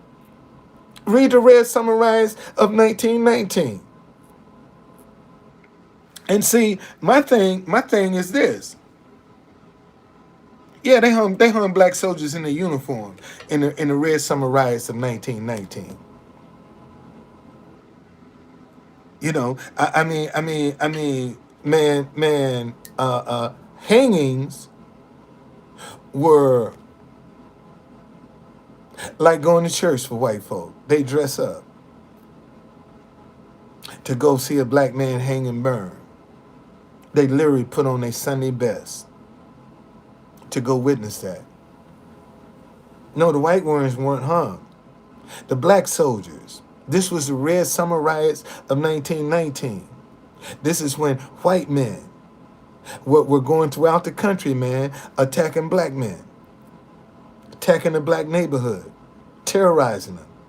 The Red Summer Riots of 1919. Okay? See, all of this stuff ain't even in the history books. We don't talk about that. See, we don't talk about these things. Man, Old Griffith Stadium, where the Negro Baseball Leagues played. That's where Blanche Rickey discovered, what's his name? What's the first black player? Damn, I had another senior moment. Jackie Robinson. Jackie Robinson. That's where Blanche Rickey at Old Griffith Stadium, right where Howard University Hospital sit now, was the site of Old Griffith Stadium. Old Griffith Stadium, the old Negro Baseball League, got more fans than the Washington Redskins. A lot of people don't know that. Baseball was big in the black community. But we were segregated, just like the Peters sisters. They call them Pete and Repeat. I think Margaret and Romania Peters out of Georgetown. Man, they had 14 doubles championships between them in the 40s and 50s. Venus and Serena had nothing on the Peters sisters. Matter of fact, Romania Peters is the only woman to ever beat Althea Gibson. They had 14 doubles champions, but because of segregation, they could never get a chance. Matter of fact, Gene Kelly, the movie star Gene Kelly, integrated Rose Park Playground because he liked to come up there and play tennis with the Peters sisters. Okay, out of Georgetown, man. See, a lot of y'all ain't never heard of them. Y'all think it was Venus and Serena. No, it was the Peters sisters. They call them Pete and Repeat. They went to Tuskegee Institute. Matter of fact, one of the sisters stayed back so her and her sister could go to college together. They had 14 doubles championships among them. And a lot of y'all didn't even know that. And they right out of Georgetown, man. The Peters sisters right out of Georgetown. Man, we got so much black history in D.C. that's just dying on the vine. Just dying on the vine, man. And that's what I'm trying to. That's why this is why I don't want to get us up. This is why I endure. Man, when they took my first van, I could have threw the towel in then. Back in 2017, when I got my first, I had two vans, man. When I got my first van, I used to have a picture in my vans.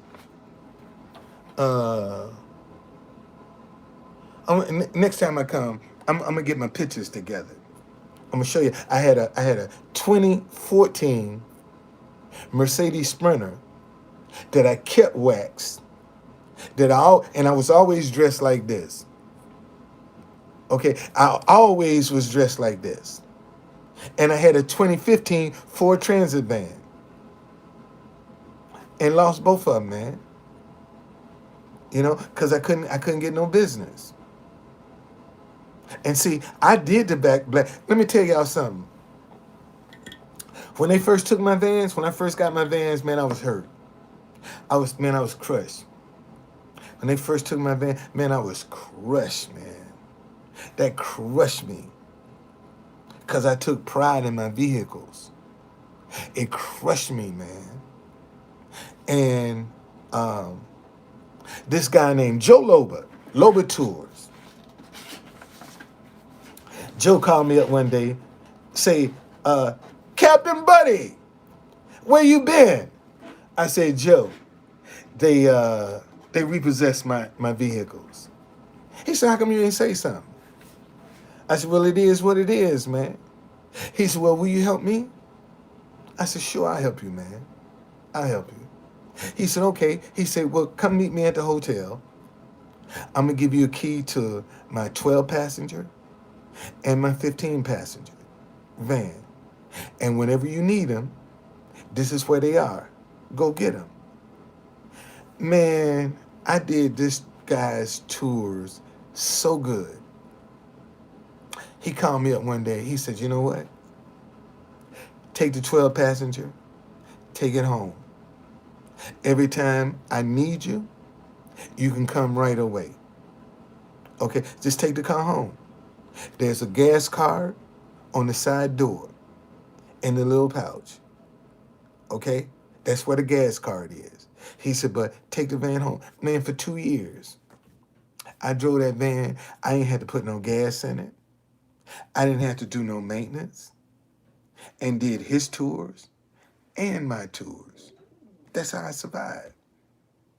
That's how I was able to survive. Because when I had my vehicles, somebody wanted to be impressive, call up Don, he'll do it. And that's what they knew me by, because I was always looking professional. Well, what I did was, on his tours, I always showed the people the prettiest view of DC.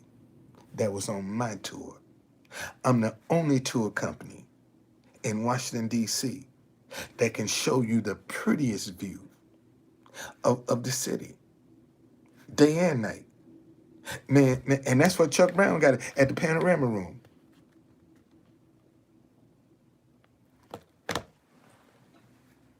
Sweetheart, you talking about save money? I'm struggling to survive. Remember, I'm behind now. Okay? I'm behind. I done had all my vehicles repossessed, which means I wasn't making no money. So my bills are coming out the yang yang. So it wasn't no saving. I'm trying to catch up. I'm trying to catch up because I'm so far behind, man. That's why I be trying to tell people.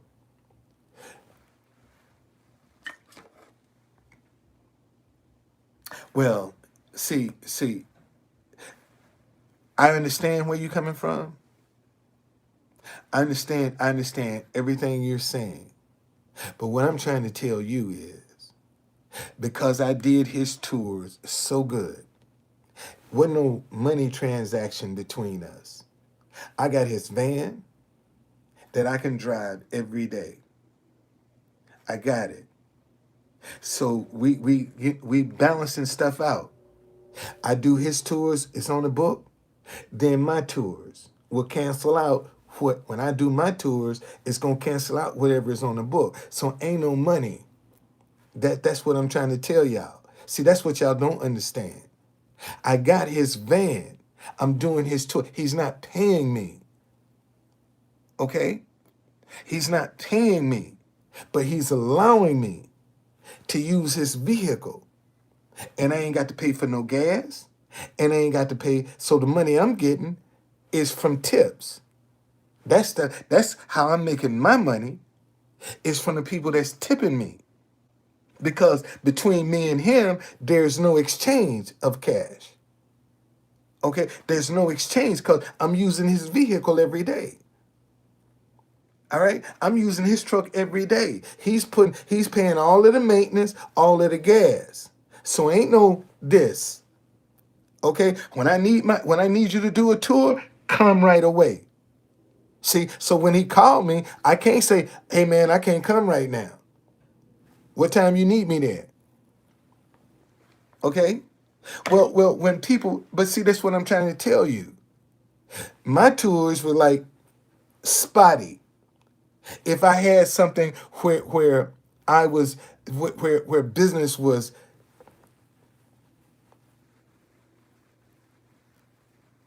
just going, I mean, if it's working, I don't need this truck. I can get my own. See, that's what I'm trying to tell you, man. If I right now, see, let me explain to you. Let me explain to you my logic behind my Black History tours. When I started out, I started on Viator.com. That's how I started my Black History tours, on Viator. Okay. Now he ain't do me wrong, man. He ain't do me wrong at all. He ain't do me wrong at all, man. See, cause when me and my wife was homeless, that was his van we was sleeping in. See, when we were homeless, that was his van we was sleeping in. Okay, he ain't do me wrong, buddy. If anything, I'm the one that owes him. Okay, I'm the one that owes him, cause he helped me out. And if it wasn't for him, all right, I wouldn't still be in business today. If it wasn't for him, I wouldn't be able to be. I wouldn't be here today, man. I wouldn't be here today. Cause my tours were spotty at best. All right, so that's what I'm saying. And I still had his truck every day.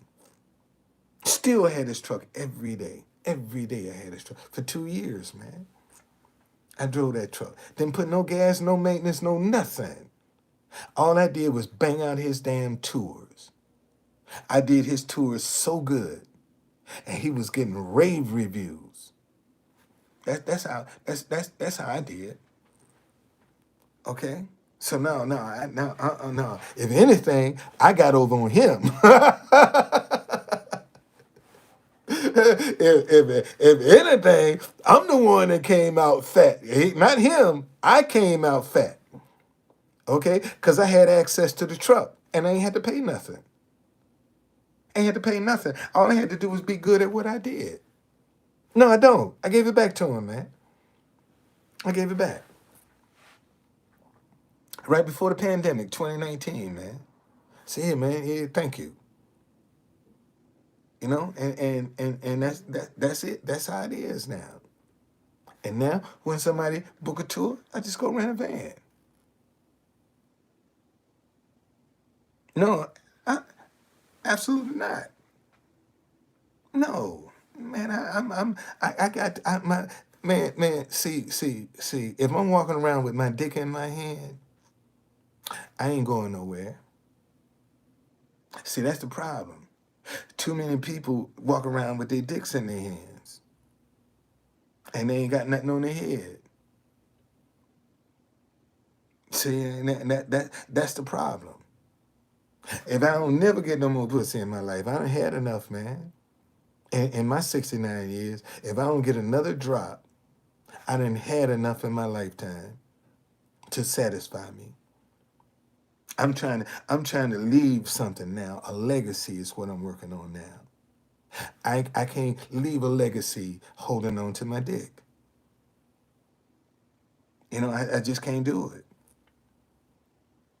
And this what these young boys don't understand. Everybody wants something that everybody else can't have. They out here trying to screw everything that ain't tied down. And all they got to do is be stingy.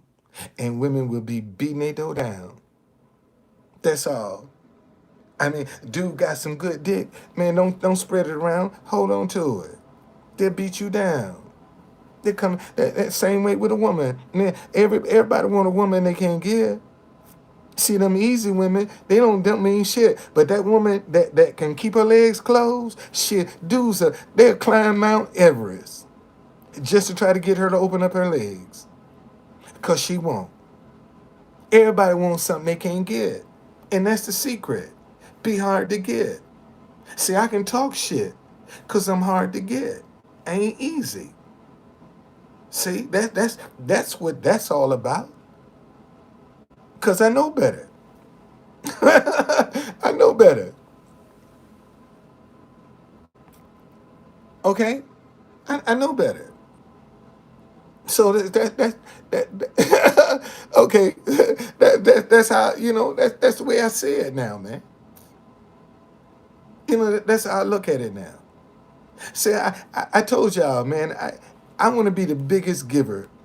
When I leave this earth, I want them to be able to say he was the biggest giver this world has ever seen. That's what I want, man. I ask you right now, who's the biggest giver in the world? You can't tell me. That throne is open. And I want to be known as the biggest giver in the world. That's what I want to be, man. I want to be the biggest giver in the world. That's what I'd like to be. The biggest giver in the world. That's the throne I'd like to have. You see, see, see, this is my thing. Um, when I'm broke, you ain't beat me down asking me for nothing. I'm a giver. Right now, with the limited funds I have, man, when I'm in the grocery store, man, I'll help people out. I'll spend some money.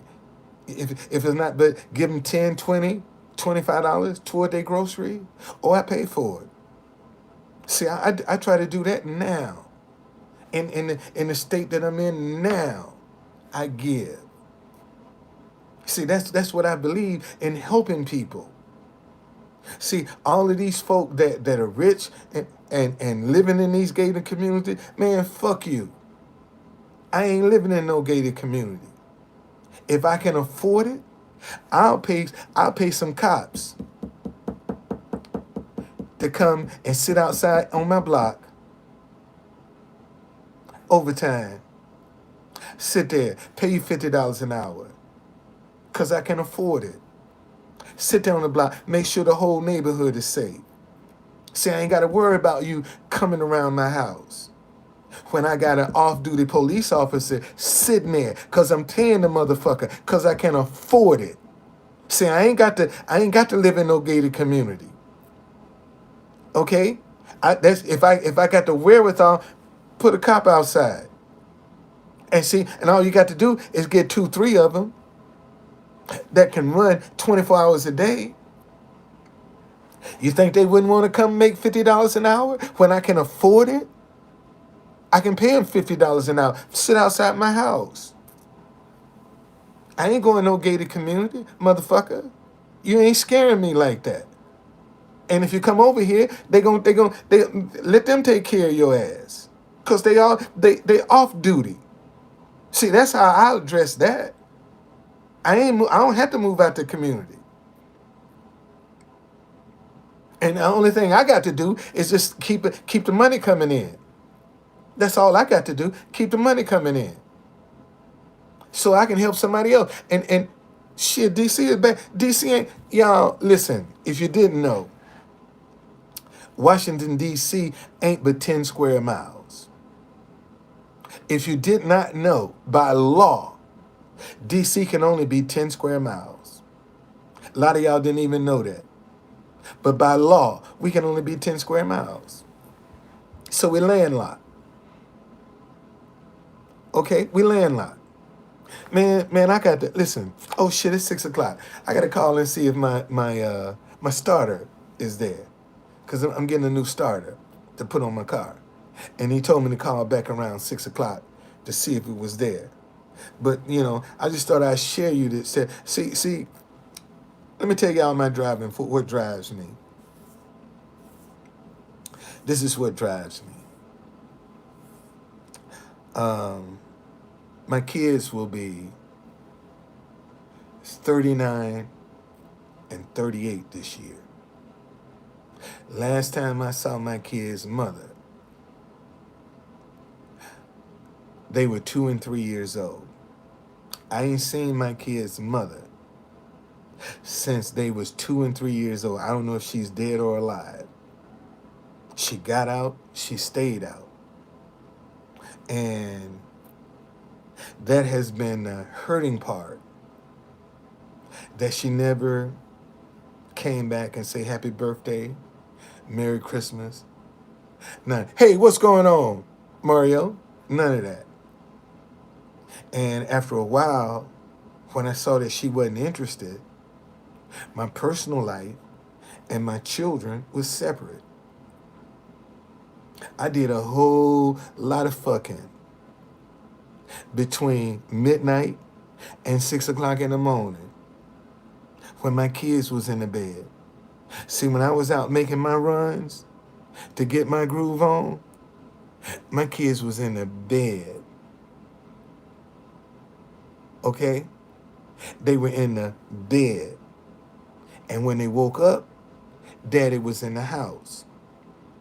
I can count on one hand the women that have been exposed to my children as I was coming. One hand. And probably like this.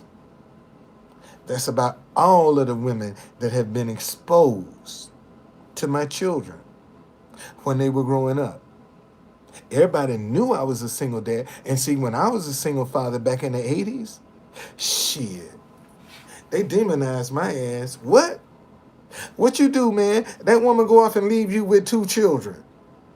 What kind of nasty person are you that a woman can go off and leave you with 2 children? And my response was always this.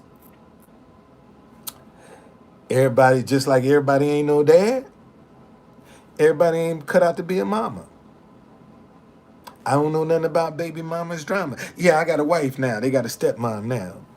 I'm married now. But when my kids was coming up, and see, both of my kids, let me tell y'all something. Because I was a street vendor. See, I ain't have patience for homework. No, they know my kids know my wife. No, my kids done met my wife, man. Shit. Yeah, we dated 4 years before we got married. You know, and a couple times in those 4 years, she came over and spent Christmas. So no, we've been together. Oh, yeah, they do. They do. They do. They like my wife, as a matter of fact. So, but what I tried to do, because, again, they don't know their mama, and I don't want to get into a relationship, and that don't work, and they get attached to that person, and now I got to get rid of that person. There's some more isms that my kids, they got to deal with some more shit, and because they didn't know their mother, I also knew that there was a tendency that if I brought a woman around them, that they might attach themselves, subconsciously to that person. And I couldn't take that chance, man. So I had friends with benefits. I had friends with benefits, man. Hey, baby, can I come through tonight? What time? 10:30? Can we do 11? Because I know they'll be in the bed by then. Okay, I'll see you about 11 o'clock. That's how that went, man. That's how that went. Go in there, do what I got to do. Later, before the sun come up, I got to go. I'm out. See you, baby. Thank you. Bye. Have a good day. I'm out. That's how I dealt with it.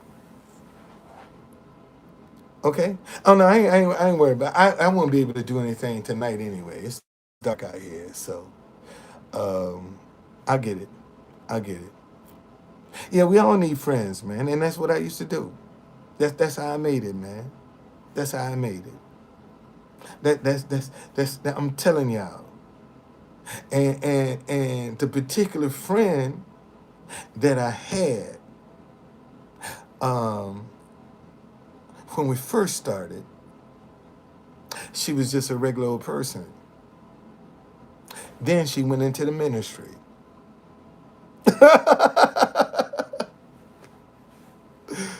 Then she went into the ministry.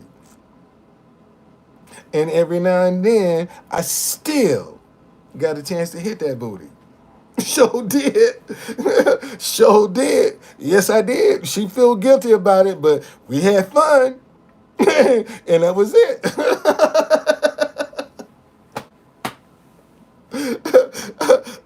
And that's the truth, man. That's the truth. That's my girl, though. And she just had a stroke, man, not too long ago. I found out she had a stroke not too long ago. That's my girl, though, boy. That's my girl. That's how I made it, man. Wasn't for that girl, I'd have never made it, man. I ain't lying. I wouldn't have made it. If it wasn't for her, I wouldn't have made it. I wouldn't have, cause it wasn't no pressure. It wasn't no pressure there, man. She ain't never put no pressure on me. Never put no pressure on me, man. And that's what I needed. Was somebody that didn't put no pressure on me, man. That I could just come in and unwind with. And go on about my business.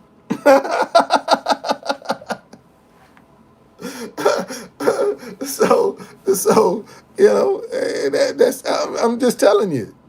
And those are the kind of things. See, a lot of folk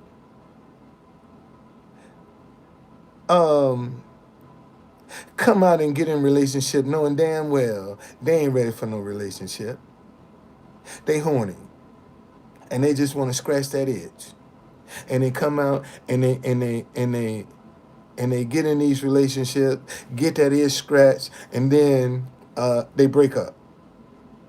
I know some girls like that. I went to church with some girls like that. You know, every now and then they get in a relationship, boy, get that itch scratched, and then next thing you know, they done broke up. But they happy now. They got that itch scratched. And sometimes, that's what you got to do, man. Just go on and get that itch scratched. And keep it focused. And see, because I was a street vendor, I didn't have the patience for homework. So I walked my kids home. I told them every day, I asked my kid, man, anything I need to know? And that means anything. Every day, religiously, I asked my kid, man, is there anything I need to know? Because I hate surprises. So I would ask them every day I see my children, anything I need to know? What you mean, Daddy? Anything, tell me, anything going on? Because y'all know I don't like surprises now. So tell me now, anything I need to know? And that's how I dealt with my kids. Every day, anything I need to know? And I was walking home, and a teacher said, get your daughter involved with Youth for Understanding. They're sending her all over the world. I said, for real? She said, yeah. Get her in Youth for Understanding. And I took her advice and got my daughter in Youth for Understanding. They sent her to Norway. And soon as they finished with her, I got my son involved. They sent him to Brazil. See, and both of my kids went out of the country through DC public schools. See, a lot of people complain about how bad DC public schools did well by my children. Let me say that again. See, DC public schools did well by my children. My son was a student representative for the Board of Education. On the Board of Education, my son was the student representative. Okay?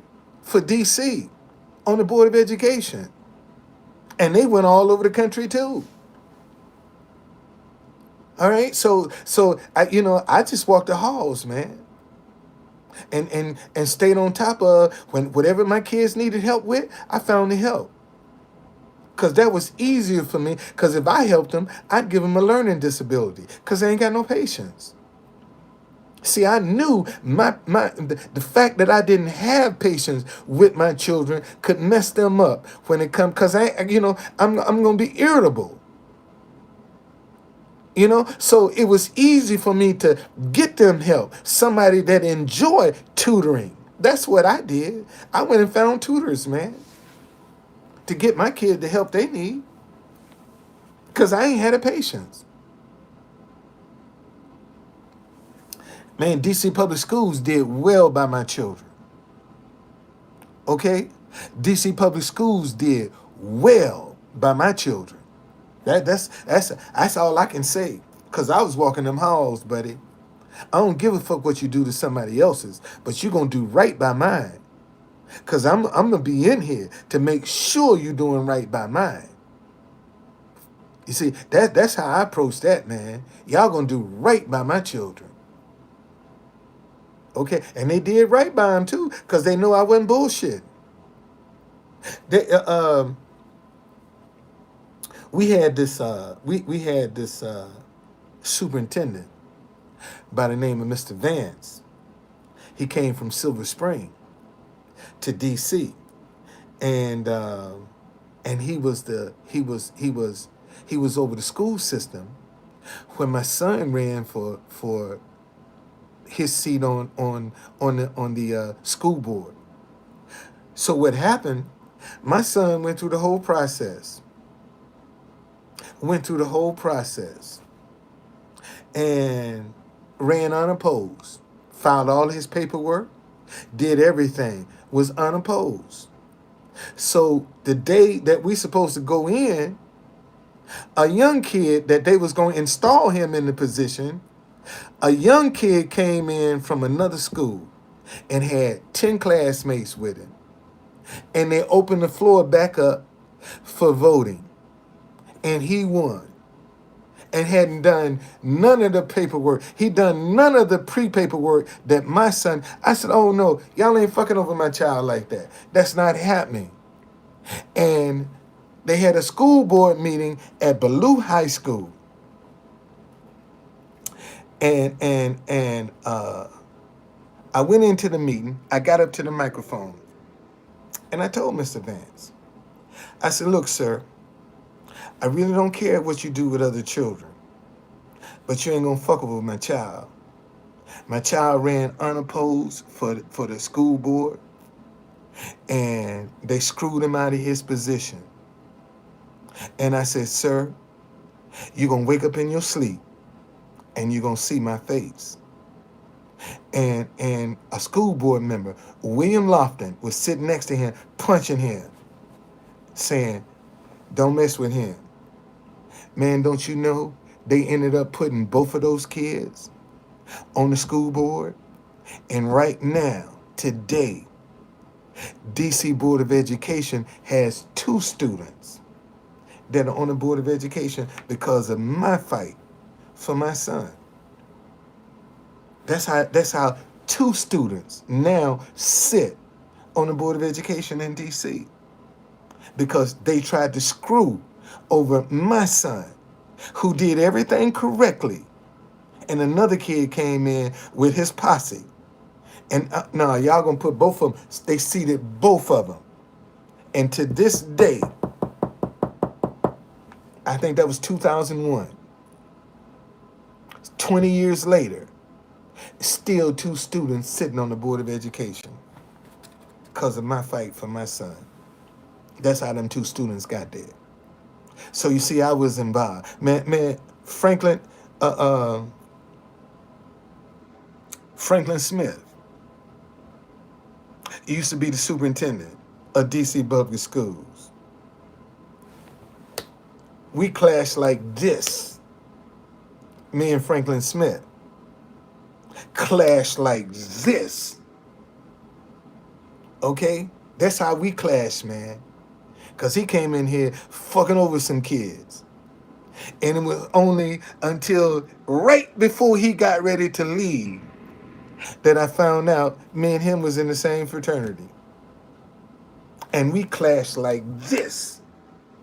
And we was in the same fraternity and didn't even know it. Didn't even know it. I was fighting my frat brother and didn't even know it.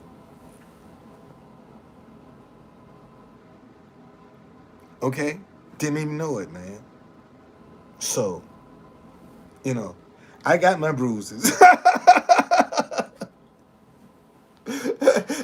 I got my bruises, buddy. I ain't lying. I got my bruises. Hell yeah, I got some bruises, buddy. Yes, I do. I got some bruises. Look here, man. I got to get out of here and go and see if my starter. Thank y'all so very much, man. Thank you for entertaining a brother. All right, but man, what drives me, I don't know if my kid's mama is dead or alive, and I've just wanted to be successful, just to show her, even though you left me with 2 kids, I still made it. That's what drives me. That's what drives me. Even though my kid's mama, like I told you, I don't know if she dead or alive right now. My driving force, man. I hope she's still alive. That one day I can hit. And she said, "Damn, that motherfucker made it." Yes, I did. Yes, I did. And my daughter was a teenage mom. My daughter was a teenage mother. Everybody, man, I had just opened up. Man, in fact, where my pictures at?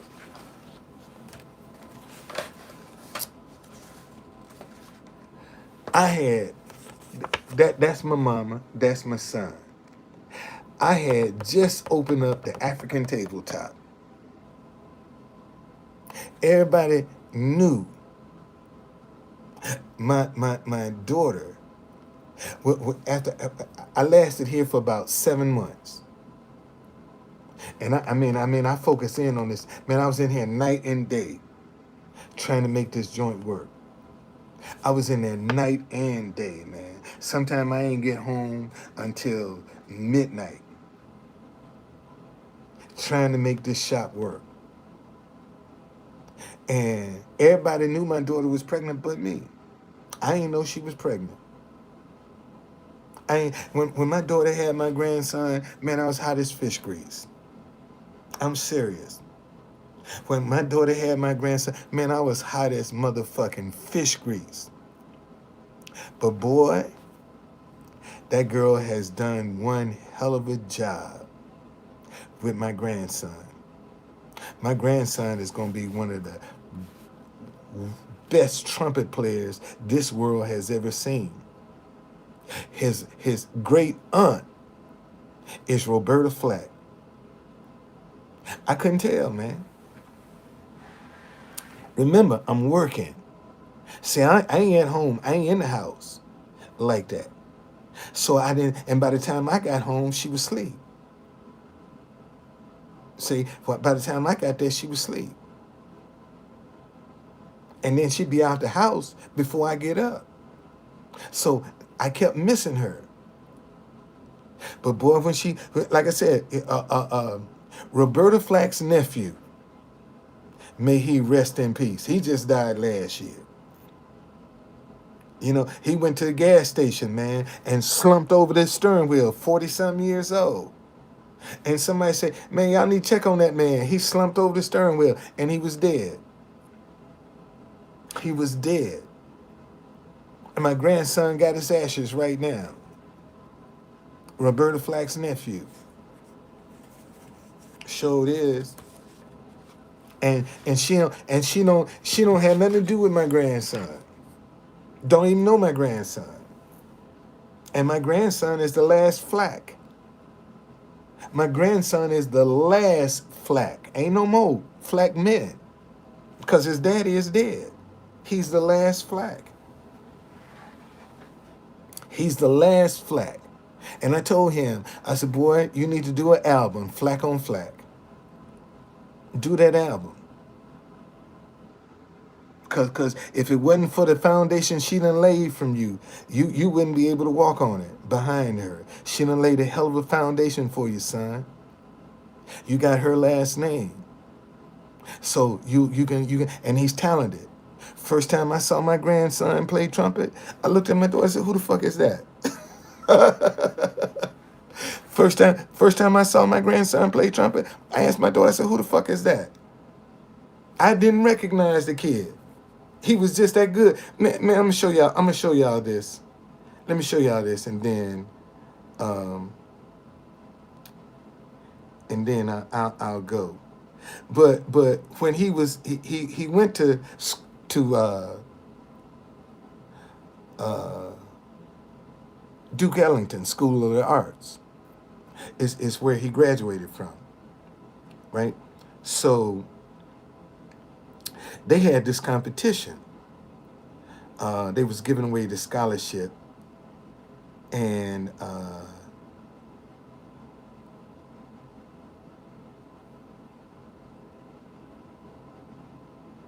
so he went to the Kennedy Center. They had to perform at the Kennedy Center. I'm trying to find the. I got the performance here. I want to let y'all see it.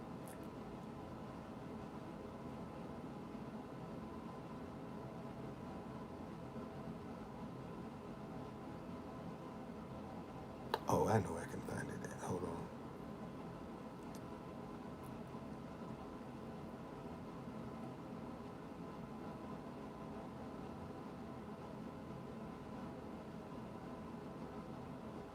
Here we go.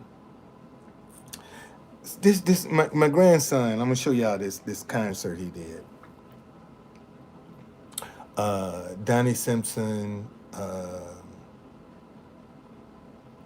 the guy that taps, and another singer were the judges.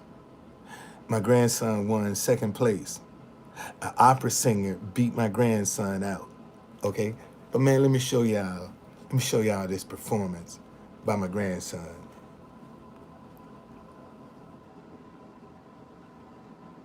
Hold on.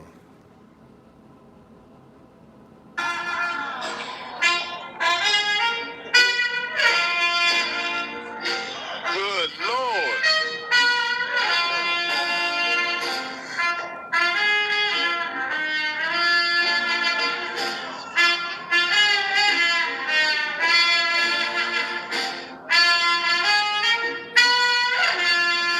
Woo! 17 years old.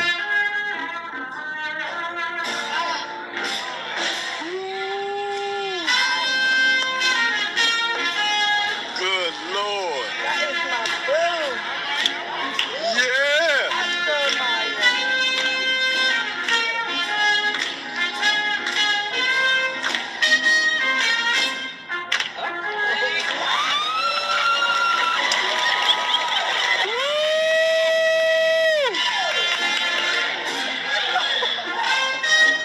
That's amazing. That shit. Mm.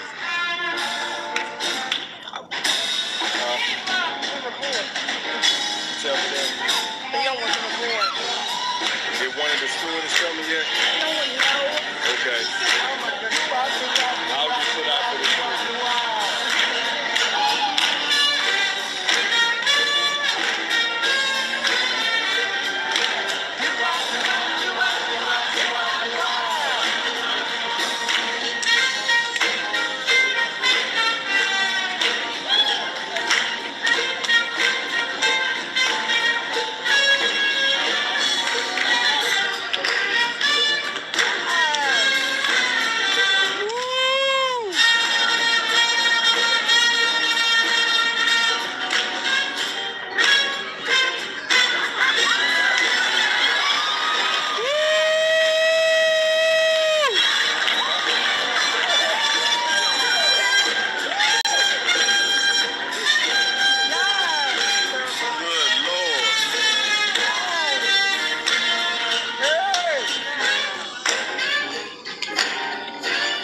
That's my grandson. That's my grandson.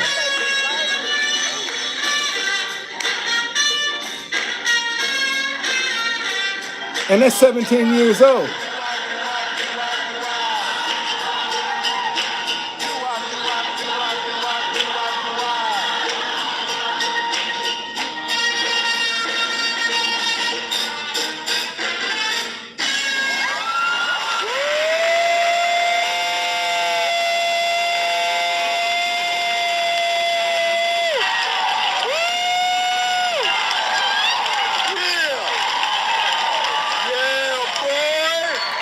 Only one get a standing ovation. Came in second place and took it like a champ. Took it like a champ. Took it like a champ, man. I was hurt. Cause it was a political move. Man, my grandson brought the house down and they gave him second place. And right now he go to Michigan State. This was when he's 17. So we talking 4 years ago. Um, 2020. What is it? 2017. Somewhere like that. And right now, man, he goes to Michigan State. And every time the president of Michigan State University have something at his house, my grandson is the musician. My grandson is the musician. Every time the president of Michigan State University have something at his house, my grandson is the entertainment for them. I'm telling you, that boy can play that trumpet, and he's serious about it. Okay, and because no, not yet, not yet, because he's trying to graduate. He graduate this year. He's just focusing on graduation. He's graduating this year. He graduates from Michigan State this year. And my daughter, she just got her master's in business last year in December. My daughter just got her master's in business in December. She just got her master's in business. Okay? And my grandson graduates this year. So now the boy, I'm telling you, the boy good. The boy's good. I do, man, but I gotta go through. I had to go through and oh, wait a minute, I can show you. I tell you what, I do have a video. I do. I do have a video. Hold on. I do. I do have one. Where that thing at?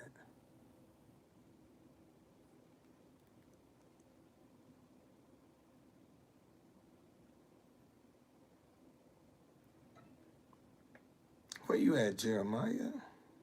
I know I got you in here. That's my boy. People think that's my son. That's my grandson, man. Look just like me. But that's my grandson.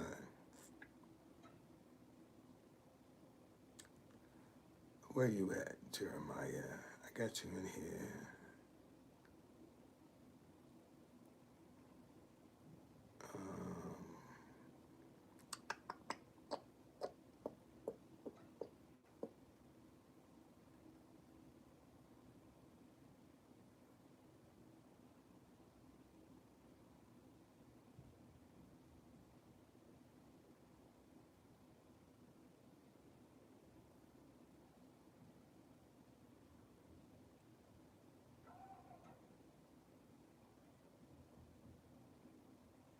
Hold on, give me a second, y'all. I'm almost there. Okay, I'm in this. Where you at?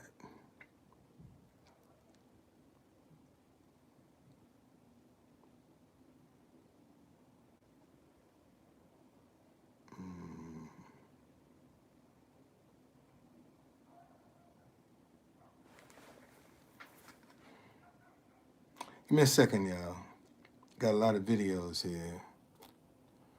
Um, I'm trying to show y'all his first. We have a we have a club in D.C. that's non-alcoholic, a jazz club that's non-alcoholic, and I took him up there to let him sit in on a set, see if they let him sit in, and they did. I'm trying. I got this. I got that video. Hold on a second here. They let him sit in on the set, and even the bass player for Gil Scott Heron loves my grandson. Etanin James. Now it's not sorted by it. Well, it could be, but shit, girl, I don't know. It's God dog. I know I got that video in here.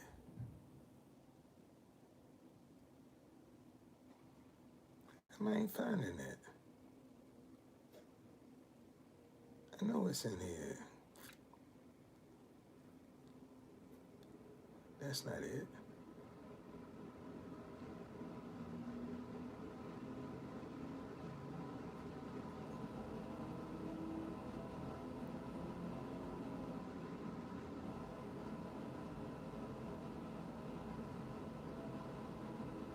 Now I'm really curious. What'd I do with this video? And I know I got it.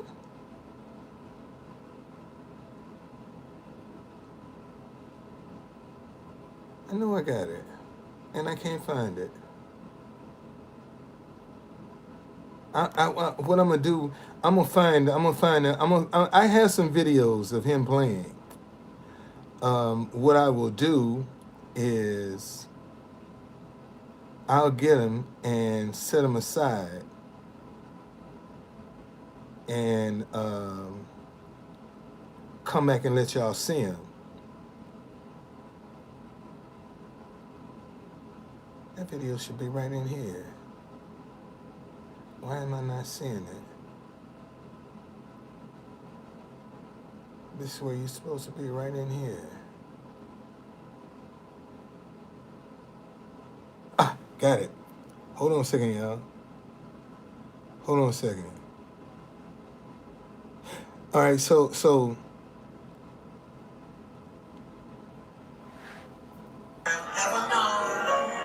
all right, this is. And to think that you are mine alone.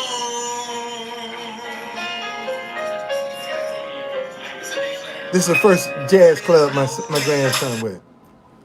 Oh, come on.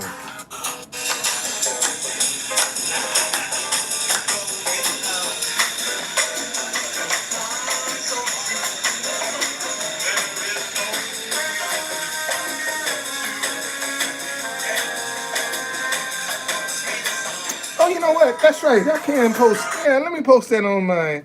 Yeah, I'll post it on my. That's what I'll do. I'm posting on my. Yeah. That's you're right. You're right. I'm gonna post it on. Matter of fact, I'm gonna put the whole video up there. I'll put the whole video up. I'm finna do it right now. I'll put the whole video up. That's what I'll do. I'll put the whole video up and let y'all see it on. I'll put it up. I'll put some videos up of him playing. Okay, and let y'all see. All right. But in the meantime, let me go and check and see if my starter is there, and I'll get back with y'all. Okay.